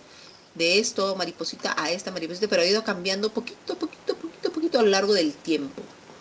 ¿Ya? Y eso ha generado especies diferentes. Por ejemplo, los pinzones de las Islas Galápagos. Macroevolución, cambios drásticos, rápidos, para generar nuevas especies, grupos exactamente enormes que pueden aparecer por algún proceso una extinción, por ejemplo, después de una extinción, ya genera especiación. Todo esto genera especiación. ¿Y qué es la especiación? La generación de nuevas especies, que es opuesto a la extinción. ¿Ya? Entonces, cuando hablamos de especiación, ya miren, acá, por ejemplo, unos escarabajitos podrían vivir juntos, ¿ya? Pero pasó un terremoto, la Pangea, y, y se separó el territorio donde vivían estos escarabajos, todos felices, se separó en dos. Un río se formó en el medio. Pero como estos escarabajos no saben nadar, no pueden cruzar, pues. Entonces hay un aislamiento geográfico. Ya no se pueden reproducir los de acá con los otros de allá. Entonces se separaron geográficamente, uno y dos. Pero son la misma especie todavía, sí, pero están separados geográficamente. Pasa el tiempo, y esta población comienza a crecer y esta otra también comienza a crecer. Es más, pasa el tiempo y llega a que esta población se reproduce solamente en época de noviembre a febrero, y esta desde marzo a octubre. Se reproducen en épocas diferentes porque tienen condiciones climatológicas diferentes. De repente estos viven más en la costa y estos están en los Andes, ¿no? ¿Qué sé yo? Entonces, hasta el punto de que llega a cambiar de repente la morfología de sus gónadas, de sus órganos reproductores. Ya cambia. Entonces, si hay cambio en las estructuras de los animales, ya está marcado dentro de su ADN. Es un aislamiento genético. Primero sería un aislamiento geográfico, un aislamiento reproductivo, porque ya son fechas diferentes que se reproducen, órganos diferentes, ¿no? Y por último, esas características deben estar marcadas en su ADN. Entonces hay un aislamiento genético. ¿Qué pasa si hay otro terremoto y otra vez el río se va? Se va por acá. Junta a las poblaciones. Juntó a estos dos grupos, pero ya no se pueden reproducir. ¿Por qué? Porque estos solo se reproducen de noviembre a febrero y estos de marzo a octubre. Y además sus órganos reproductivos han cambiado. Ya han cambiado. Entonces ya se juntan, pero son especies diferentes. ¿Ya? Y cuando hablamos de las extinciones en masa, estamos diciendo que hemos pasado a través de 5 extinciones en masa: primera, segunda, tercera, cuarta, quinta, y estamos entrando a la sexta extinción en masa. La primera, en el Ordovícico, ya, mire, 60 a 70% de las especies desaparecieron, probablemente por un glaciar intenso. Se congeló la Tierra de una manera rápida, matando al 60-70%. El resto que sobró tuvo la capacidad de volver a regenerar las especies, una radiación adaptativa violenta. Ya después que las especies desaparecen, tiene que haber una explosión de especies nuevamente. ¿Por qué? Porque hay espacios físicos en el planeta vacíos. Y las especies dicen, no, no puede haber, ¿no? O sea, si yo veo esa casa vacía, tú te vas y la aprovechas, vives ahí, ¿no? Tienes a tu familia. Entonces, se crean nuevas especies de una manera rápida, ¿ya? En el Devónico, la segunda extinción en masa, agotamiento de los oxígenos en los océanos, se quedaron sin oxígeno en los océanos y la mayor parte de vida estaba en el océano. Se mató al 75% de las especies, sobrando el 25%. Este 25% generó nuevas especies, y en el Pérmico se llevó a cabo otra extinción en masa por impacto de un asteroide o tal vez la actividad volcánica, ¿ya? Pero acá sí fue dramático, porque miren, se mató a casi todas las especies del planeta, 95% de las especies. ¿Ya? 95%. ¿Quiénes sobrevivieron? Los pequeños animalitos, de repente, que tuvieron la suerte por ahí, ¿no? Esos pocos animalitos tuvieron la capacidad de volver a regenerar la Tierra, y en el Triásico, ¿no? A través, por erupciones o por algún asteroide, también eliminó a las especies en la Tierra, ¿no? Eliminándose el 70 u 80% de especies en la Tierra. Lo que sobró regeneró, llevó a cabo, mira, los grandes dinosaurios finalmente se desaparecieron en la quinta extinción en masa, que fue en el Cretácico, ¿no? Probablemente por un impacto de un asteroide en la provincia de Yucatán, México, ¿no? Eliminando al 75% de las especies. Ya sobrevivieron también las especies que estaban más pequeñitas, los pequeños mamíferos, por ejemplo, que comenzaron a surgir debajo de la tierra, ¿no? Que estaban escondidos en cuevas, cavernas chiquitas debajo de la tierra. Entonces, como no estaban por encima caminando, no eran grandes, este meteorito, el impacto, la lluvia ácida no los afectó y pudieron sobrevivir, ¿no? Y de ahí pues dieron origen a lo que hoy tenemos el día de hoy, a las especies que tenemos el día de hoy, ¿no? Incluyéndonos a nosotros, ¿no? Sin embargo, se dice que estamos en una sexta extinción en masa. ¿Está bien? Y bueno, dentro de la evolución de los vertebrados, los primeros acá tenemos a los peces sin mandíbula, los cartilaginosos que tienen cartílago y no huesos, los peces óseos, huesos, esa bonito que te comes, el pejerrey, la timera, peces lobulados que pueden saltar o como caminar en los fondos marinos, los pulmonados que tienen pulmones, los anfibios que tienen una metamorfosis que salen fuera del agua, los reptiles que están más fuera del agua que dentro del agua, las aves que ya consiguen regular su temperatura, mientras que ellos no, y los mamíferos que están en la última escala evolutiva, ¿no? Es el reino de los mamíferos actualmente, ¿no? De los vertebrados mamíferos. Ya el árbol evolutivo de los mamíferos, en la base tenemos a los monotremas, porque estos monotremas son bastante peculiares, tienen patas y pico de pato, pero tienen mamas, tienen glándulas mamarias, por lo cual se les sigue metiendo dentro de los mamíferos, ¿no? Como que el monotrema estaría por acá, pues, ¿no? Algo por ahí, ¿ya? Tenemos acá los ancestros, los lires, ¿no? La liebre, la ardilla, tenemos acá los primates, acá tenemos los lémures, el orangután, por acá a los humanos, ¿ya? Acá, árbol evolutivo de los primates, dentro de los primates los loris y los galagos son la base de los primates, luego junto con los lémures, ya unidos, luego estos se usen a los terceros, mono del nuevo mundo, mono del viejo mundo, los gibones, orangutanes, gorilas, chimpancés y humanos. Miren, chimpancés y humanos somos primos hermanos. Tenemos un ancestro en común acá, pero no es que descendamos del chimpancé, descendemos del mismo ancestro en común. Gorilas, chimpancés, humanos, tenemos el mismo ancestro en común, entonces acá tenemos al ancestro. Con orangutanes acá, con gibones acá, y así. Diferencias entre chimpancés y nosotros, que los chimpancés tienen los dedos oponibles todavía, los dedos del pie oponibles, entonces lo que le permite agarrar cosas, estar agarrando su árbol, etcétera. Mientras que nosotros ya no. Además, ellos tienen, ellos tienen eh, las piernas todavía flexionadas, mientras que nosotros tenemos las piernas más rectas, ya los pies, no, los dedos son más juntos, las manos de los chimpancés son más pequeñas, más gorditas, mientras que nosotros tenemos dedos alargados que nos permite la psicomotricidad. Por ejemplo, los brazos de ellos son más largos que los nuestros también. Y el chimpancé tiene insertada la columna vertebral en el medio del cráneo, mientras que nosotros en la base del cráneo.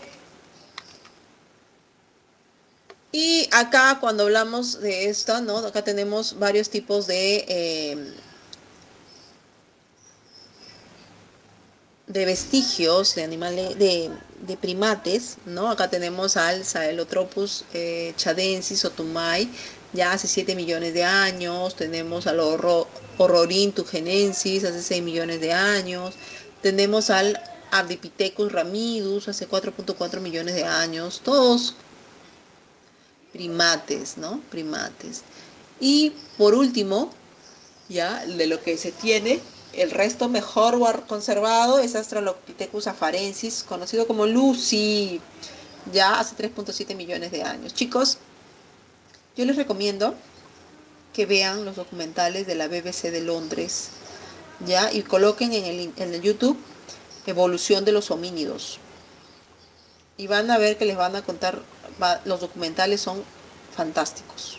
Son súper chéveres, ¿ya? Son súper chéveres.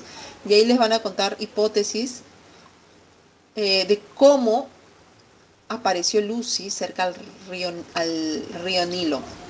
¿Ya? Cómo ella la encuentra cerca al río Nilo, ¿no? Pero ahí hipotetizan por qué ella llegó a ese río. ¿Ya? Entonces es súper chévere. Además también nos cuentan de que nosotros no somos, pues, Neandertal y nosotros no hemos sido los últimos homos, o Neandertal no ha sido el último homo predecesor a nosotros, sino que hemos tenido otros homos que han convivido con nosotros en la Tierra. Ya solo que nosotros hemos sido los más versátiles, los que nos hemos adaptado mejor a los cambios, ya, y que hemos podido sobrevivir. ¿Sí?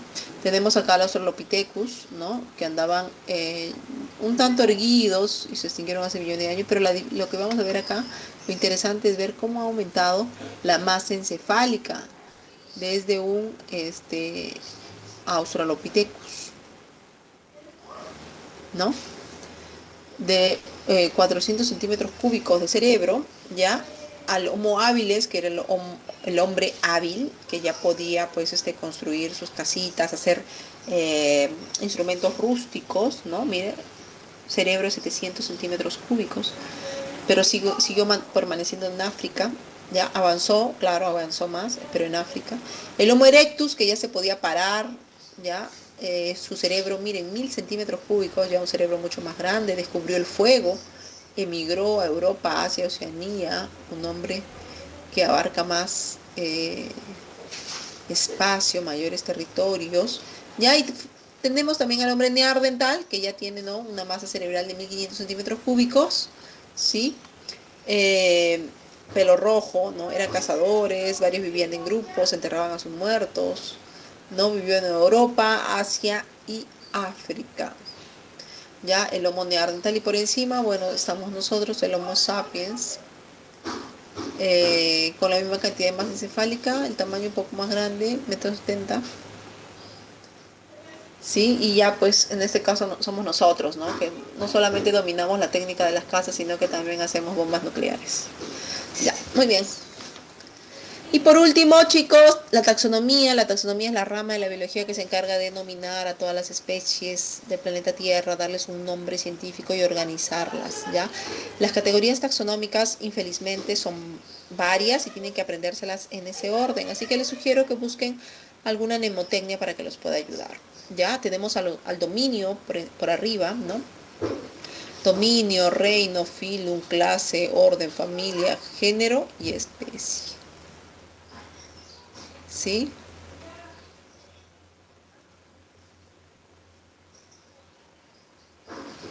Los nombres científicos siempre se van a escribir con dos partes, tanto con el género y la especie. Por ejemplo, nosotros, humanos, somos Homo sapiens.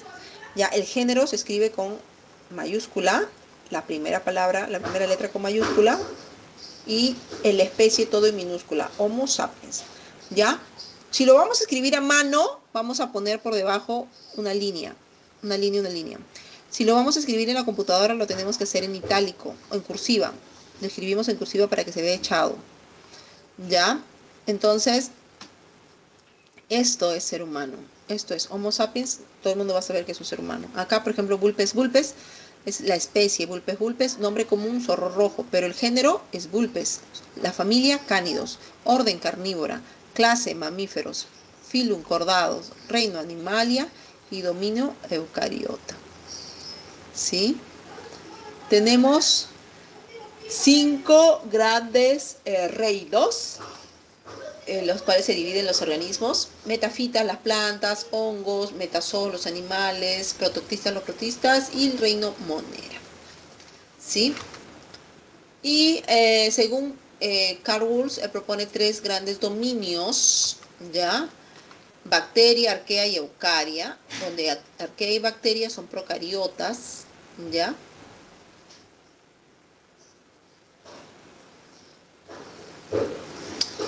Y, o sea, estas de acá son procariotas, el resto son eucariotas, y dentro de los eucariotas, bueno, ya sabemos que cada uno tiene características diferentes. Considera arquea intermediario de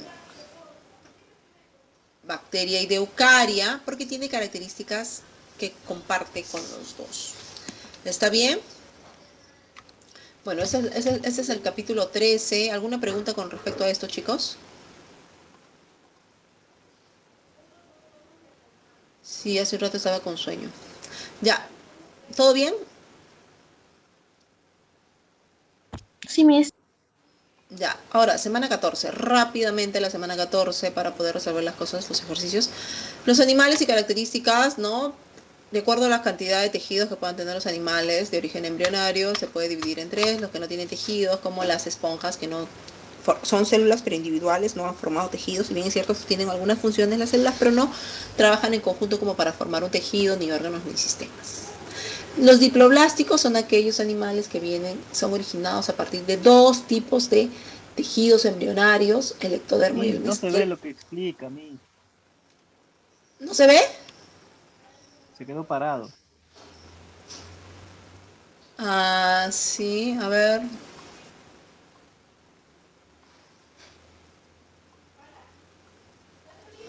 ¿No ven esto? ¿No ven? Ahora sí, Miss, ahora sí. Ya. Entonces,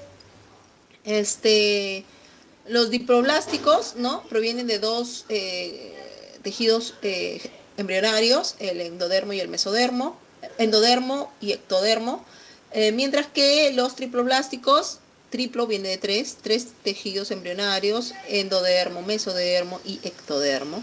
Ya, y dentro de estos triploblásticos se pueden dividir en los acelomados, pseudocelomados y pseudocelomados. El celoma es esa cavidad interna hueca que tienen los individuos, pero algunos no lo tienen. ¿Ya? Entonces a eso se le llaman los acelomados, le quitan, ¿no? Ya les dije que cuando tenemos la letra A, cuando la letra A antecede la palabra es que le está quitando la información. Entonces esos son los que no tienen celomados. Celoma, por ejemplo, las planarias, ¿ya? Planarias. Los pseudocelomados da una false, parece que tuviese celoma, pero tampoco tienen celoma, ¿ya? Y acá estamos hablando de los nemátodos, gusanos redondos, ¿ya? Gusanos redondos. Y los celomados son a partir de los gusanos anillados, los anélidos, gusanos anillados. Las lombriz de tierra, por ejemplo, es un celomado, ¿ya?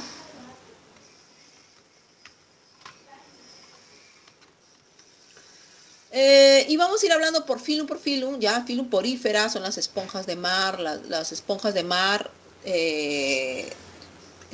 son, son células que trabajan, ¿ya? Pero que no han llegado a unirse como tal para formar tejidos. Tienen funciones, ¿ya? Acá la principal célula son los cuanocitos. Estos cuanocitos son células flageladas, tienen un flagelo que ayuda al movimiento del agua. El agua entra por los poros de estas esponjas, ya se genera corrientes de agua y este flagelo, estos cilios, perdón, que tiene aquí este collarín que tiene estos cuanocitos, ayudan a atrapar las partículas para que ingresen y puedan alimentarse, ¿ya? Entonces no tienen una organización tisular, tienen una cavidad interna, esta cavidad interna se llama espongiocele, la reproducción es sexual y asexual. ¿Ya? El filo unidaria, ¿ya? El filo unidaria se caracteriza por las especies más comunes, son la medusa, la hidra y la anémona, actina o anémona. La medusa, ustedes la conocen, ¿cómo? ¿Cómo la conocen? ¿Cuál es el nombre con el que la conocen ustedes a la medusa?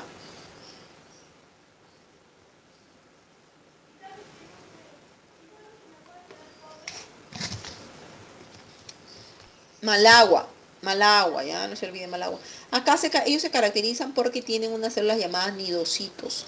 Nidaria tiene una célula llamada nidocitos y estos nidocitos tienen su estructura interna, tienen un flagelo que tiene una sustancia urticante.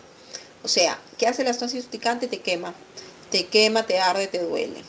¿Ya? Si te tocas con una malagua, si la malagua te toca o tú la tocas, pues te va a quemar porque ellas tienen esa sustancia urticante. ¿Sí?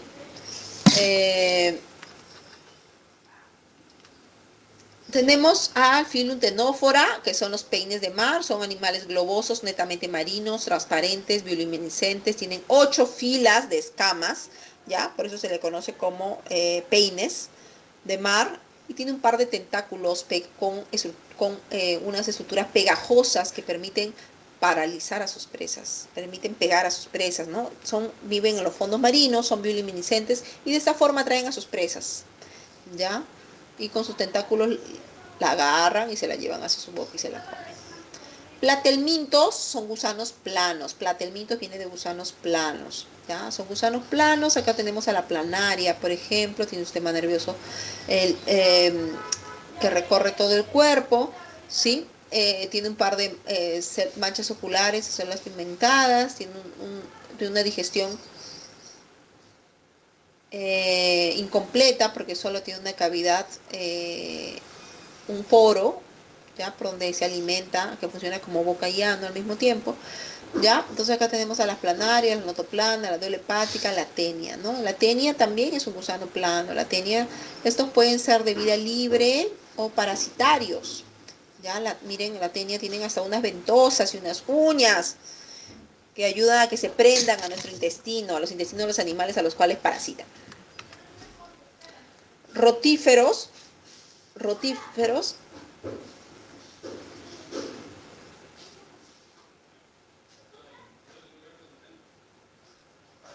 Los rotíferos, ya, filum rotífera, ya, tiene, mira, una cabeza que parece un rotor. tiene unos discos con cilios retráctiles. Si los vemos al microscopio, ¿dónde los encontramos? Los encontramos en las aguas estancadas. Si colocas una planta en un florero y la dejas ahí mucho tiempo, van a aparecer rotíferos porque la planta ha venido infectada. Ya bueno, unos charquitos de agua, en las lagunas, donde no hay mucho movimiento de agua, ya ahí están los rotíferos. Entonces, si los vemos al microscopio, estos cilios van a estar girando, estos discos giran tanto que parece un ventilador y hace que el animalito también esté bailando, se esté moviendo, ¿ya? Eh, Algo peculiar que tienen estos rotíferos es que en el sistema digestivo tienen el Mastax, ¿ya? El Mastax, que le permite, pues, poder masticar, ¿ya? Es el aparato masticador que tienen estos rotíferos, tritura los alimentos, parecido a una mandíbula, ¿ya? Tenemos a los nemátodos también conocidos como gusanos redondos, ¿ya? Gusanos redondos. Estos gusanos redondos, por ejemplo, tenemos a los ascaris. Los ascaris son parásitos, son gusanos horrorosos, así medio blanquecinos, ¿ya? Son dioicos. ¿Qué quiere decir que sean dioicos? Que tienen sexos separados, o sea, esta es la hembra y este es el macho. Además, el macho tiene hasta garfios, mira, tienen unos anillos que también lo utilizan para unirse, pegarse a la hembra para la reproducción. Cuerpo cilíndrico, pero no segmentado, redondo, ¿ya? Un cuerpo redondo, ¿sí? Viven en suelos, agua, ¿ya? Y tenemos a los anélidos. Anélido, la palabra anélido viene de anillo. Anillo, son gusanos segmentados o gusanos anillados, ¿ya? Cilíndrico, pero dividido en muchos segmentos iguales. Chun, chun, chun. ¿Quién tenemos acá? El claro ejemplo, la lombriz de tierra. ¿Has jugado, imagino, con lombriz de tierra alguna vez? Si no, pues puedes ir al jardín y puedes sacar una lombriz de tierra para que la mires y vas a ver que está formada por un montón de anillos. Anillos. Ya tiene un sistema circulatorio cerrado, por lo que tiene sangre y pueden ser de vida libre o parasitarias. Acá tenemos a estas lombrices de tierra, se les denomina oligoquetos, ¿ya? Tenemos a la sanguijuela, que es un parásito de vida, bueno, nos puede parasitar, vive en algunos cuerpos de agua y que se nos pueden pegar para chuparnos la sangre, ¿no? La sanguijuela también es un anillado, anélido, y los poliquetos como los gusanos de mar, que esos son más difíciles de ver, ¿ya? Pueden ser marinos o como pueden ser terrestres también, ¿está bien? Tenemos molusca, Filum molusca. Molusca son los organismos que tienen una concha externa y la cabeza bien definida, invertebrados obviamente todavía, ¿no? Acá tenemos los representantes de caracol, pulpo, ¿ya? O los bivalvos. Bivalvos son aquellos que tienen dos valvas, como las almejas, el choro, la concha, ¿ya? Son bivalvos, ¿ya? Habitan ambientes marinos, terrestres, de agua dulce, profesora, pero el pulpo no tiene concha, tiene una concha interna, en verdad, ¿ya? Una conchita interna, pero sí tiene una cabeza definida. Estos son conocidos como cefalópodos, pulpos y calamares son cefalópodos, ¿ya? Y los argonautas también, cefalópodos. ¿Qué quiere decir cefalópodos? Los que tienen cabeza y patas. Podo significa pata y céfalo cabeza, cabeza y pata, pulpos, calamares, argonautas, ¿ya? Los caracoles, hay algo muy importante que necesitamos saber de los caracoles, que presentan rádula, ¿ya? ¿Y qué es la rádula? ¿Qué es la rádula? La rádula es una estructura, es un órgano raspador, ¿ya? Un órgano raspador que permite raspar el caracol de tierra que ves por ahí por tu jardín, raspa las hojas y de esa manera se las come. No la mastica, la raspa, ¿ya? Es una lengua quitinosa. Es una lengua que está formada por quitina, por estructuras de quitina, que la hacen áspera, ¿ya? Entonces, esa es la rádula. Solo lo tienen los caracoles, ojo, solo el caracol, ¿ya? No todos los moluscos, solo el caracol, ¿ya? Omnicófora, ¿ya? Omnicófora, ¿ya? También llamados peripatos, son invertebrados terrestres, son gusanos con patas, parecidos a los anélidos, o sea que tienen anillos, pero más o menos cilíndricos, ¿ya? Cuerpo alargado, ¿ya? Con patas, con uñas, expulsan baba para cazar, tienen una baba media tóxica, ¿ya? Segmentación interna, como los anélidos, o sea, tienen segmentos, cubierto por una fina cutícula, un par de patas carnosas por segmento, denominado lopopodio. Sus patitas gruesas carnosas son un par de patas por cada anillo que tienen y se denominan lopopodios, ¿ya? Y es el fósil entre los anélidos y los artrópodos. ¿Ya? Es la combinación entre un anélido y un artrópodo. ¿Ya? Los artrópodos son aquellos que tienen patas articuladas. Artro significa articulación, podo, pata. ¿Ya? Los que tienen patas articuladas. Y dentro de este vamos a ver 4 clases. Los insectos, los crustáceos, bueno, clase insecta, malacostraca, arácnida, quilópoda y diplópoda. 5. ¿Ya? Bueno, se diferencian por el número de patas. Una de las diferencias es el número de patas y si tienen alas o no tienen alas. Los insectos, por ejemplo, el cuerpo se divide en 3 partes: cabeza, tórax y abdomen. Del tórax emergen 3 pares de patas, o sea, tienen finalmente 6 patas. Ya, 3 pares de patas. Ya, tienen un par de antenas, tienen alas. Ya, tienen alas. Mientras que acá tenemos a las mariposas, las moscas, las libélulas, ¿no? Mientras que en el caso de los malacostraca tienen 5 pares de pata, 4 pares de pata normal y una pata modificada en tenazas. Ya tienen unas antenas, tienen un par de antenas, ya un par de antenas, ¿sí? Y aquí el cuerpo se divide en cefalotórax, o sea, la cabeza está unida al tórax y el abdomen hacia abajo. Nosotros realmente solo comemos la cola, botamos todo el cefalotórax, ¿ya? Acá tenemos a los crustáceos, acá como quién, langosta, langostino, camarón, cangrejo, ¿ya? Ellos son crustáceos, entonces tienen 10 patas, 5 pares de patas, ¿no? 5 pares de pata, una pata modificada en tijeras, ¿ya? Y tiene un cefalotórax, ¿ya? Tenemos a los arácnidos. Los arácnidos, tenemos acá las arañas, escorpiones, garrapatas, también cefalotórax, cabeza unido al tórax y el abdomen. Ellas tienen 4 pares de patas, ¿ya? 4 pares de patas. 4 pares, o sea, 8 patas. 8 patas, no tienen alas, ¿no?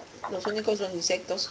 Y tenemos a los diplópodos y los quilópodos. 100 pies, que son los quilópodos, estos son los quilópodos, y los 1000 pies, que son los diplópodos. Dip viene de 2, ¿ya? Ellas tienen 2 pares de patas por segmento, mientras ellas tienen un par de patas por segmento, o sea, 2 patas. Ellas tienen 2 pares, o sea, 4 patas por segmento. Por eso que estas tienen mucho más patas. Estas son 100 pies, estas son 1000 pies, ¿ya? Diferencias: antenas largas, esta no tiene, las antenas son chiquititas, ¿ya? Carnívoros, herbívoros, nocturnos, diurnos, venenosos, no tienen veneno, ¿ya? Entonces, igual, si los ves, mejor no los toques, porque mientras le vas contando la patita y de repente ya te picó. Entonces, mejor es alejarse de ellos. ¿Está bien? Filum Sí, Miss. equinodermata. Sí.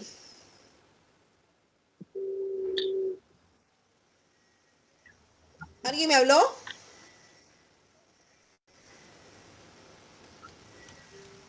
¿Me hablaron?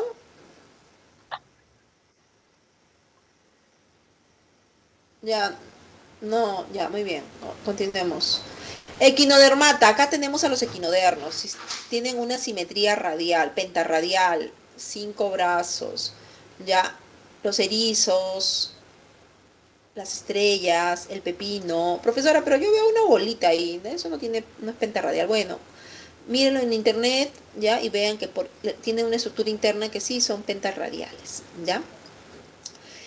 Cuerpo espinoso, ya, como los erizos, por ejemplo, cuerpo espinoso, locomoción por ambulacros, ya tienen, estos ambulacros son estas patitas internas que tienen, que les permiten moverse, que van a crecer o van a achicarse de acuerdo a la inyección de agua que les ponen. Son todos animales marinos, ya. y estas patitas, como te digo, aumentan de tamaño, disminuyen, aumentan y disminuyen de acuerdo a la presión del agua que va a ingresar y de esta forma ellos se van moviendo. No es que corran, ¿no? Pero sí se mueven. ¿Ya? Hay algo importante acá. En el caso de los erizos, es importante la linterna de Aristóteles, ¿ya? La linterna de Aristóteles en los erizos es una estructura, parte en la boca, parte de su aparato masticador. Ya lo utilizan para raspar y moler el alimento, las algas, los invertebrados que están pegados a las piedras. ¿Ya? Entonces es como si fuesen cinco dientes, ¿ya? Medios calcáreos, estructuras como que calcáreas, ¿ya? Entonces es importante la linterna de Aristóteles en los erizos, solo los erizos. ¿Ya? Tenemos ahí al balanogloso. El balanogloso, ¿ya? Es un hemicordata, ¿ya? Hemicordata, ¿sí? Es un gusano marino, cuerpo alargado, tiene probóscide, respira por branquias, ¿sí? Su cuerpo está dividido en tres partes. La probóscide como tal, el collar o cuello y todo el tronco, el metasoma, ya acá tienen branquias asociadas, ¿sí? Son sedentarios o marinos con estomocorda, ¿ya? Y hendiduras branquiales, ¿ya? Estas estomocordas son parte del sistema digestivo, ¿ya? De estos hemicordados, ¿ya? Bueno, la verdad es que yo nunca he visto uno de esos tampoco. ¿Ya? Cuando hablamos de filum cordata, tenemos a los cordados, presentan hendiduras branquiales, cordón nervioso dorsal, o sea, por la espalda está corriendo cordón nervioso, ¿ya? Y notocorda, que es el predecesor de la columna vertebral, ¿no? Simetría bilateral, son iguales a ambos lados, y sistema nervioso dorsal encima, ¿ya? Primer subfilum tenemos a los urocordata o tunicados. Urocordatas o tunicados. En este caso los cuerpos en forma de túnica, barrilitos, miren. Ya son sésiles de adultos, o sea, de adultos no se mueven, pero cuando son jóvenes son larvas y se mueven. Cuando son larvas, las larvitas se mueven, pues nadan o se dejan llevar por las corrientes. Pero cuando ya son adultos están pegados a los sedimentos marinos. Ya tienen notocorda y cordón nervioso, pero solo en su estadio larval. Cuando ya crecen pierden la notocorda, ¿ya? Tenemos al cefalocordata o los cefalocordados, ya acá tenemos al anfioxo, un animal netamente marino también, aplanado lateralmente, ya la notocorda y su cordón nervioso se mantienen durante toda la vida, ya, durante toda la vida está su cordón nervioso. Finalmente tenemos a los cordata, que acá de repente son los animalitos que más nos llaman la atención porque son los más grandes que nosotros vemos. Acá tenemos a la clase de las Mobranqui, que tenemos a los peces cartilaginosos que están representados por los tiburones, rayas y las quimeras. Ya, peces con cartílago. Ya, peces con cartílago. Y tenemos a los Aptenoterigi, que son los peces óseos, que son los peces más comunes que están en los mercados, como bueno, acá este es pez payaso, ¿no? Pero tenemos al atún, bonito, caballa. Todos esos peces son peces óseos. Tienen huesos. A diferencia de estos que tienen cartílagos, estos tienen huesos. Clase anfibia. Los anfibios son aquellos organismos que viven en el agua y que han salido, que realizan una metamorfosis, ¿no? Realizan metamorfosis y han salido fuera del agua, respiración pulmonar y cutánea, ¿ya? Acá tenemos a las salamandras, las ranas, los sapos, ¿ya? Pero tenemos a una salamandra que no ha podido realizar esta metamorfosis. ¿Quién es? ¿Se acuerdan? Esta es una ciega, ¿ya? Esta es una ciega, es como una serpiente, ¿ya? Una ciega. O Cecilia también le dicen, ¿ya? ¿Quién? ¿Qué salamandra no ha podido realizar el proceso de metamorfosis? ¿Saben?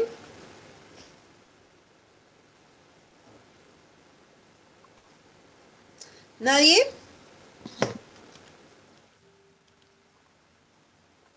Nadie, Mica. ¿Quién? El ajolote. El ajolote, muy bien, el ajolote. El ajolote es una salamandra que se ha quedado atrapada en su evolución, no ha podido realizar el proceso de metamorfosis, por lo cual dentro de los anfibios es la única que no sale del agua. Tiene que vivir en el agua. Ya porque tiene branquias. Ya. Los reptiles cambian la piel húmeda que tienen los anfibios. Ellos viven muy cerquita al agua, ¿no?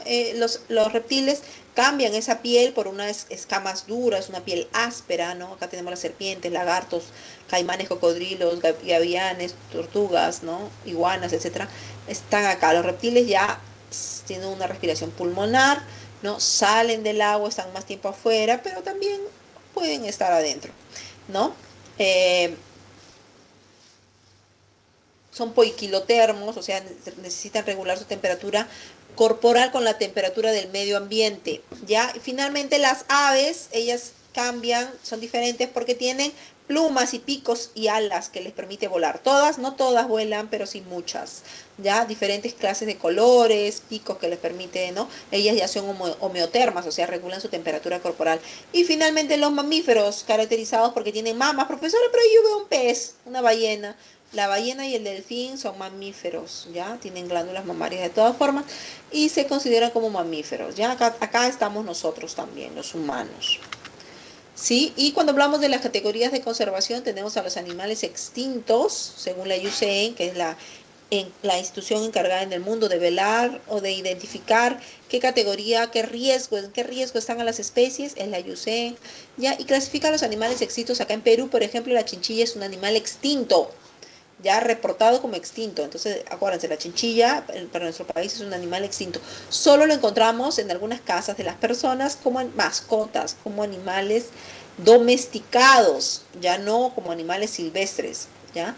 Y las especies, ¿por qué? Porque ya no las encontramos en la naturaleza, ya no hay, han desaparecido, ¿ya? Especies en peligro crítico y en peligro de extinción son especies que son inminentemente, están yendo hacia la extinción, ya están yendo de extinción, ya están en peligros.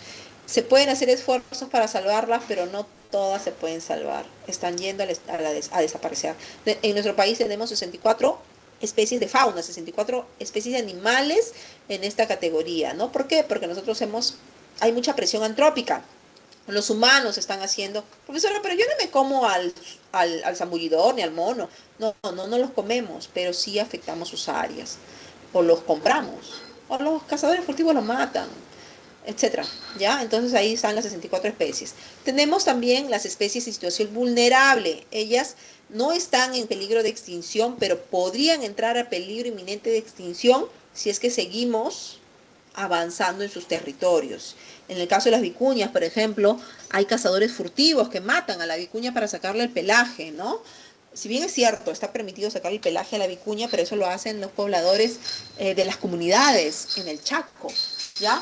Pero los cazadores furtivos matan al animal para sacarle la piel, la lana, ¿ya? Entonces la boa arcoíris, igual, ¿no? Carteras, etcétera. O invadimos sus hábitats y las dejamos, pues, con menos espacio, conviven con nosotros, finalmente nosotros las terminamos matando porque tenemos miedo, ¿ya? Entonces están en situación vulnerable.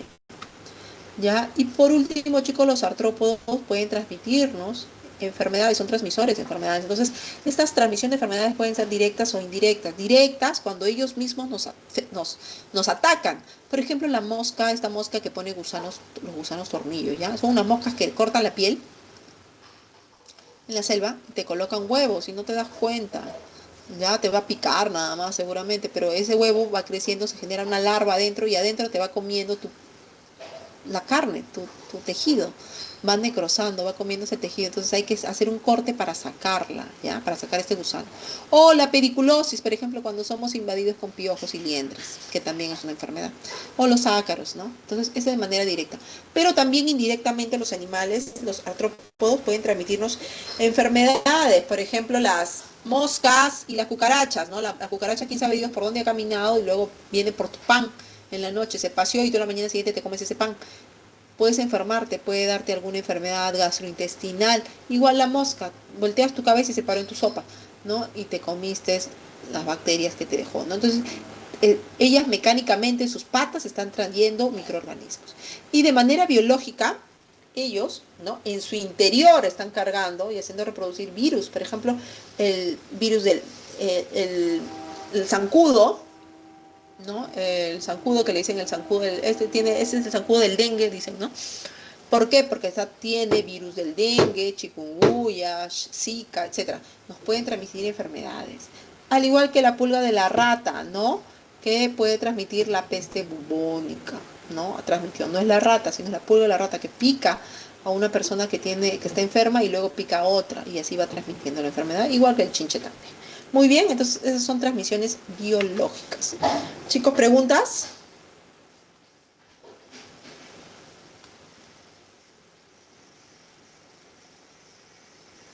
Ya, no hay preguntas. Entonces, vamos, Sí, ustedes tienen... ¿puede pasar el PPT después al grupo, al chat? No, no les puedo pasar, mil disculpas. No se puede pasar los PPTs. Ya, vamos a resolver entonces algunos ejercicios. Ya, algunos ejercicios. Que tienen ustedes en clase. Ya, 2 minutitos, 3 minutitos. Ya.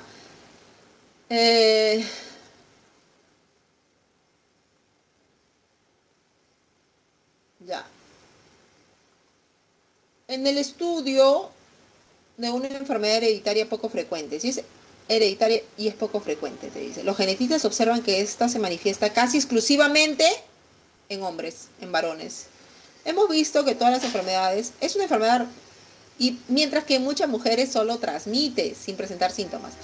Entonces, hemos visto que en estas enfermedades ligadas al sexo, generalmente los afectados son los varones, ¿no? Entonces, ligada al sexo X, te dije, ¿no? Ligada al sexo X, ¿no? Entonces, es restricta al sexo Y y influenciada por las hormonas, ¿no? Entonces, acá te está hablando de que esta es una enfermedad casi exclusiva de hombres, pero las mujeres transmiten y si la tienen, no presentan, mientras que muchas mujeres solo transmiten, pero no presentan síntomas, ¿ya? Entonces, ahí nomás ya te está diciendo de qué enfermedad es, de qué tipo de herencia, perdón. Este patrón llama la atención porque no sigue los patrones de la herencia mendeliana clásica autosómica.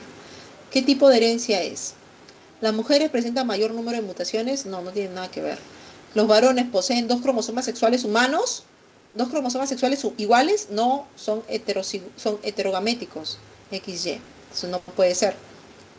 ¿El cromosoma X en varones se encuentra en condición homocigótica? Sí, se encuentra porque solo tiene uno. ¿Ya? Entonces, acá sí. ¿El cromosoma Y tiene genes dominantes? No necesariamente, no. ¿Las mujeres no heredan caracteres recesivos? Sí, claro, las mujeres heredamos caracteres recesivos. Respuesta a la C de casa. 2. Durante el control genético prenatal se detecta una alteración cromosómica producto de una no disyunción ocurrida durante la meiosis. Exactamente, chicos, en la anafase. El individuo presenta caracteres sexuales masculinos, o sea, es un XY, pero también alteraciones en el desarrollo gonadal. Hemos visto qué cariotipo es el más probable. ¿Esto qué es? Esto es síndrome de Turner. Este es un 45X0. ¿Sí? Esto es síndrome de Turner. Esta es una chica. Esto son las chicas triple X que te dije, ¿te acuerdas? Estas son las 47XXX. Este no podría ser porque es un chico que tiene, o sea, tiene 2 cromosomas Y y no hay un cromosoma X, ¿no? Entonces, el cariotipo más probable en este caso, si es un varón, ya hemos visto que es Klinefelter. Klinefelter tiene 47XXY. Es un chico, pero con algunas características, algunas alteraciones en su desarrollo gonadal. Si bien es cierto, tiene un pene desarrollado, no es tan grande y también ha desarrollado un poco de mamas. ¿Ya? Entonces, la D. ¿Sí? Y está en el desarrollo embrionario humano, la diferenciación sexual no depende únicamente, ¿no?, de la presencia de cromosomas sexuales. Depender de cromosomas sexuales es la determinación primaria, ¿te acuerdas? Cuando el espermatozoide se junta con el óvulo. Quien determina el sexo es el espermatozoide, el heterogamético. Sino también de genes específicos. También la diferenciación sexual se lleva a cabo por genes específicos que activan rutas hormonales. Yo te dije que el SRI era un gen que estaba muy pegadito a la zona homóloga del cromosoma Y, ¿ya? Si un embrión con cariotipo XY, o sea, el embrión tiene cariotipo XY, no presenta el gen SRI, el resultado más probable será, o sea, si no tiene el gen SRI, por más que digamos genéticamente sea un XY, no tiene toda la cascada, no puede desarrollar testículos. Ya no ha desarrollado testículos, no va a poder desarrollar los testículos ni las hormonas masculinas. Entonces tiene un desarrollo femenino fenotípico. ¿Está bien? Es una chica, pero con genética de un XY. ¿Ya? Bien, chicos, miren, tómenle foto a las respuestas para que puedan ver. ¿Ya? La 4, la C. La 5, la D. La 6, la C de casa. La 7, la C de casa. La 8, la D de dado. La 9, la B de bueno.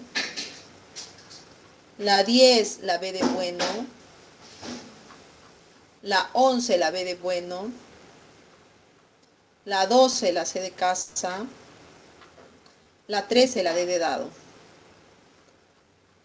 14, C de casa. Y 15, B de bueno. Ya, chicos, muchas gracias. Nos vemos en otro seminario. Cuídense, gracias.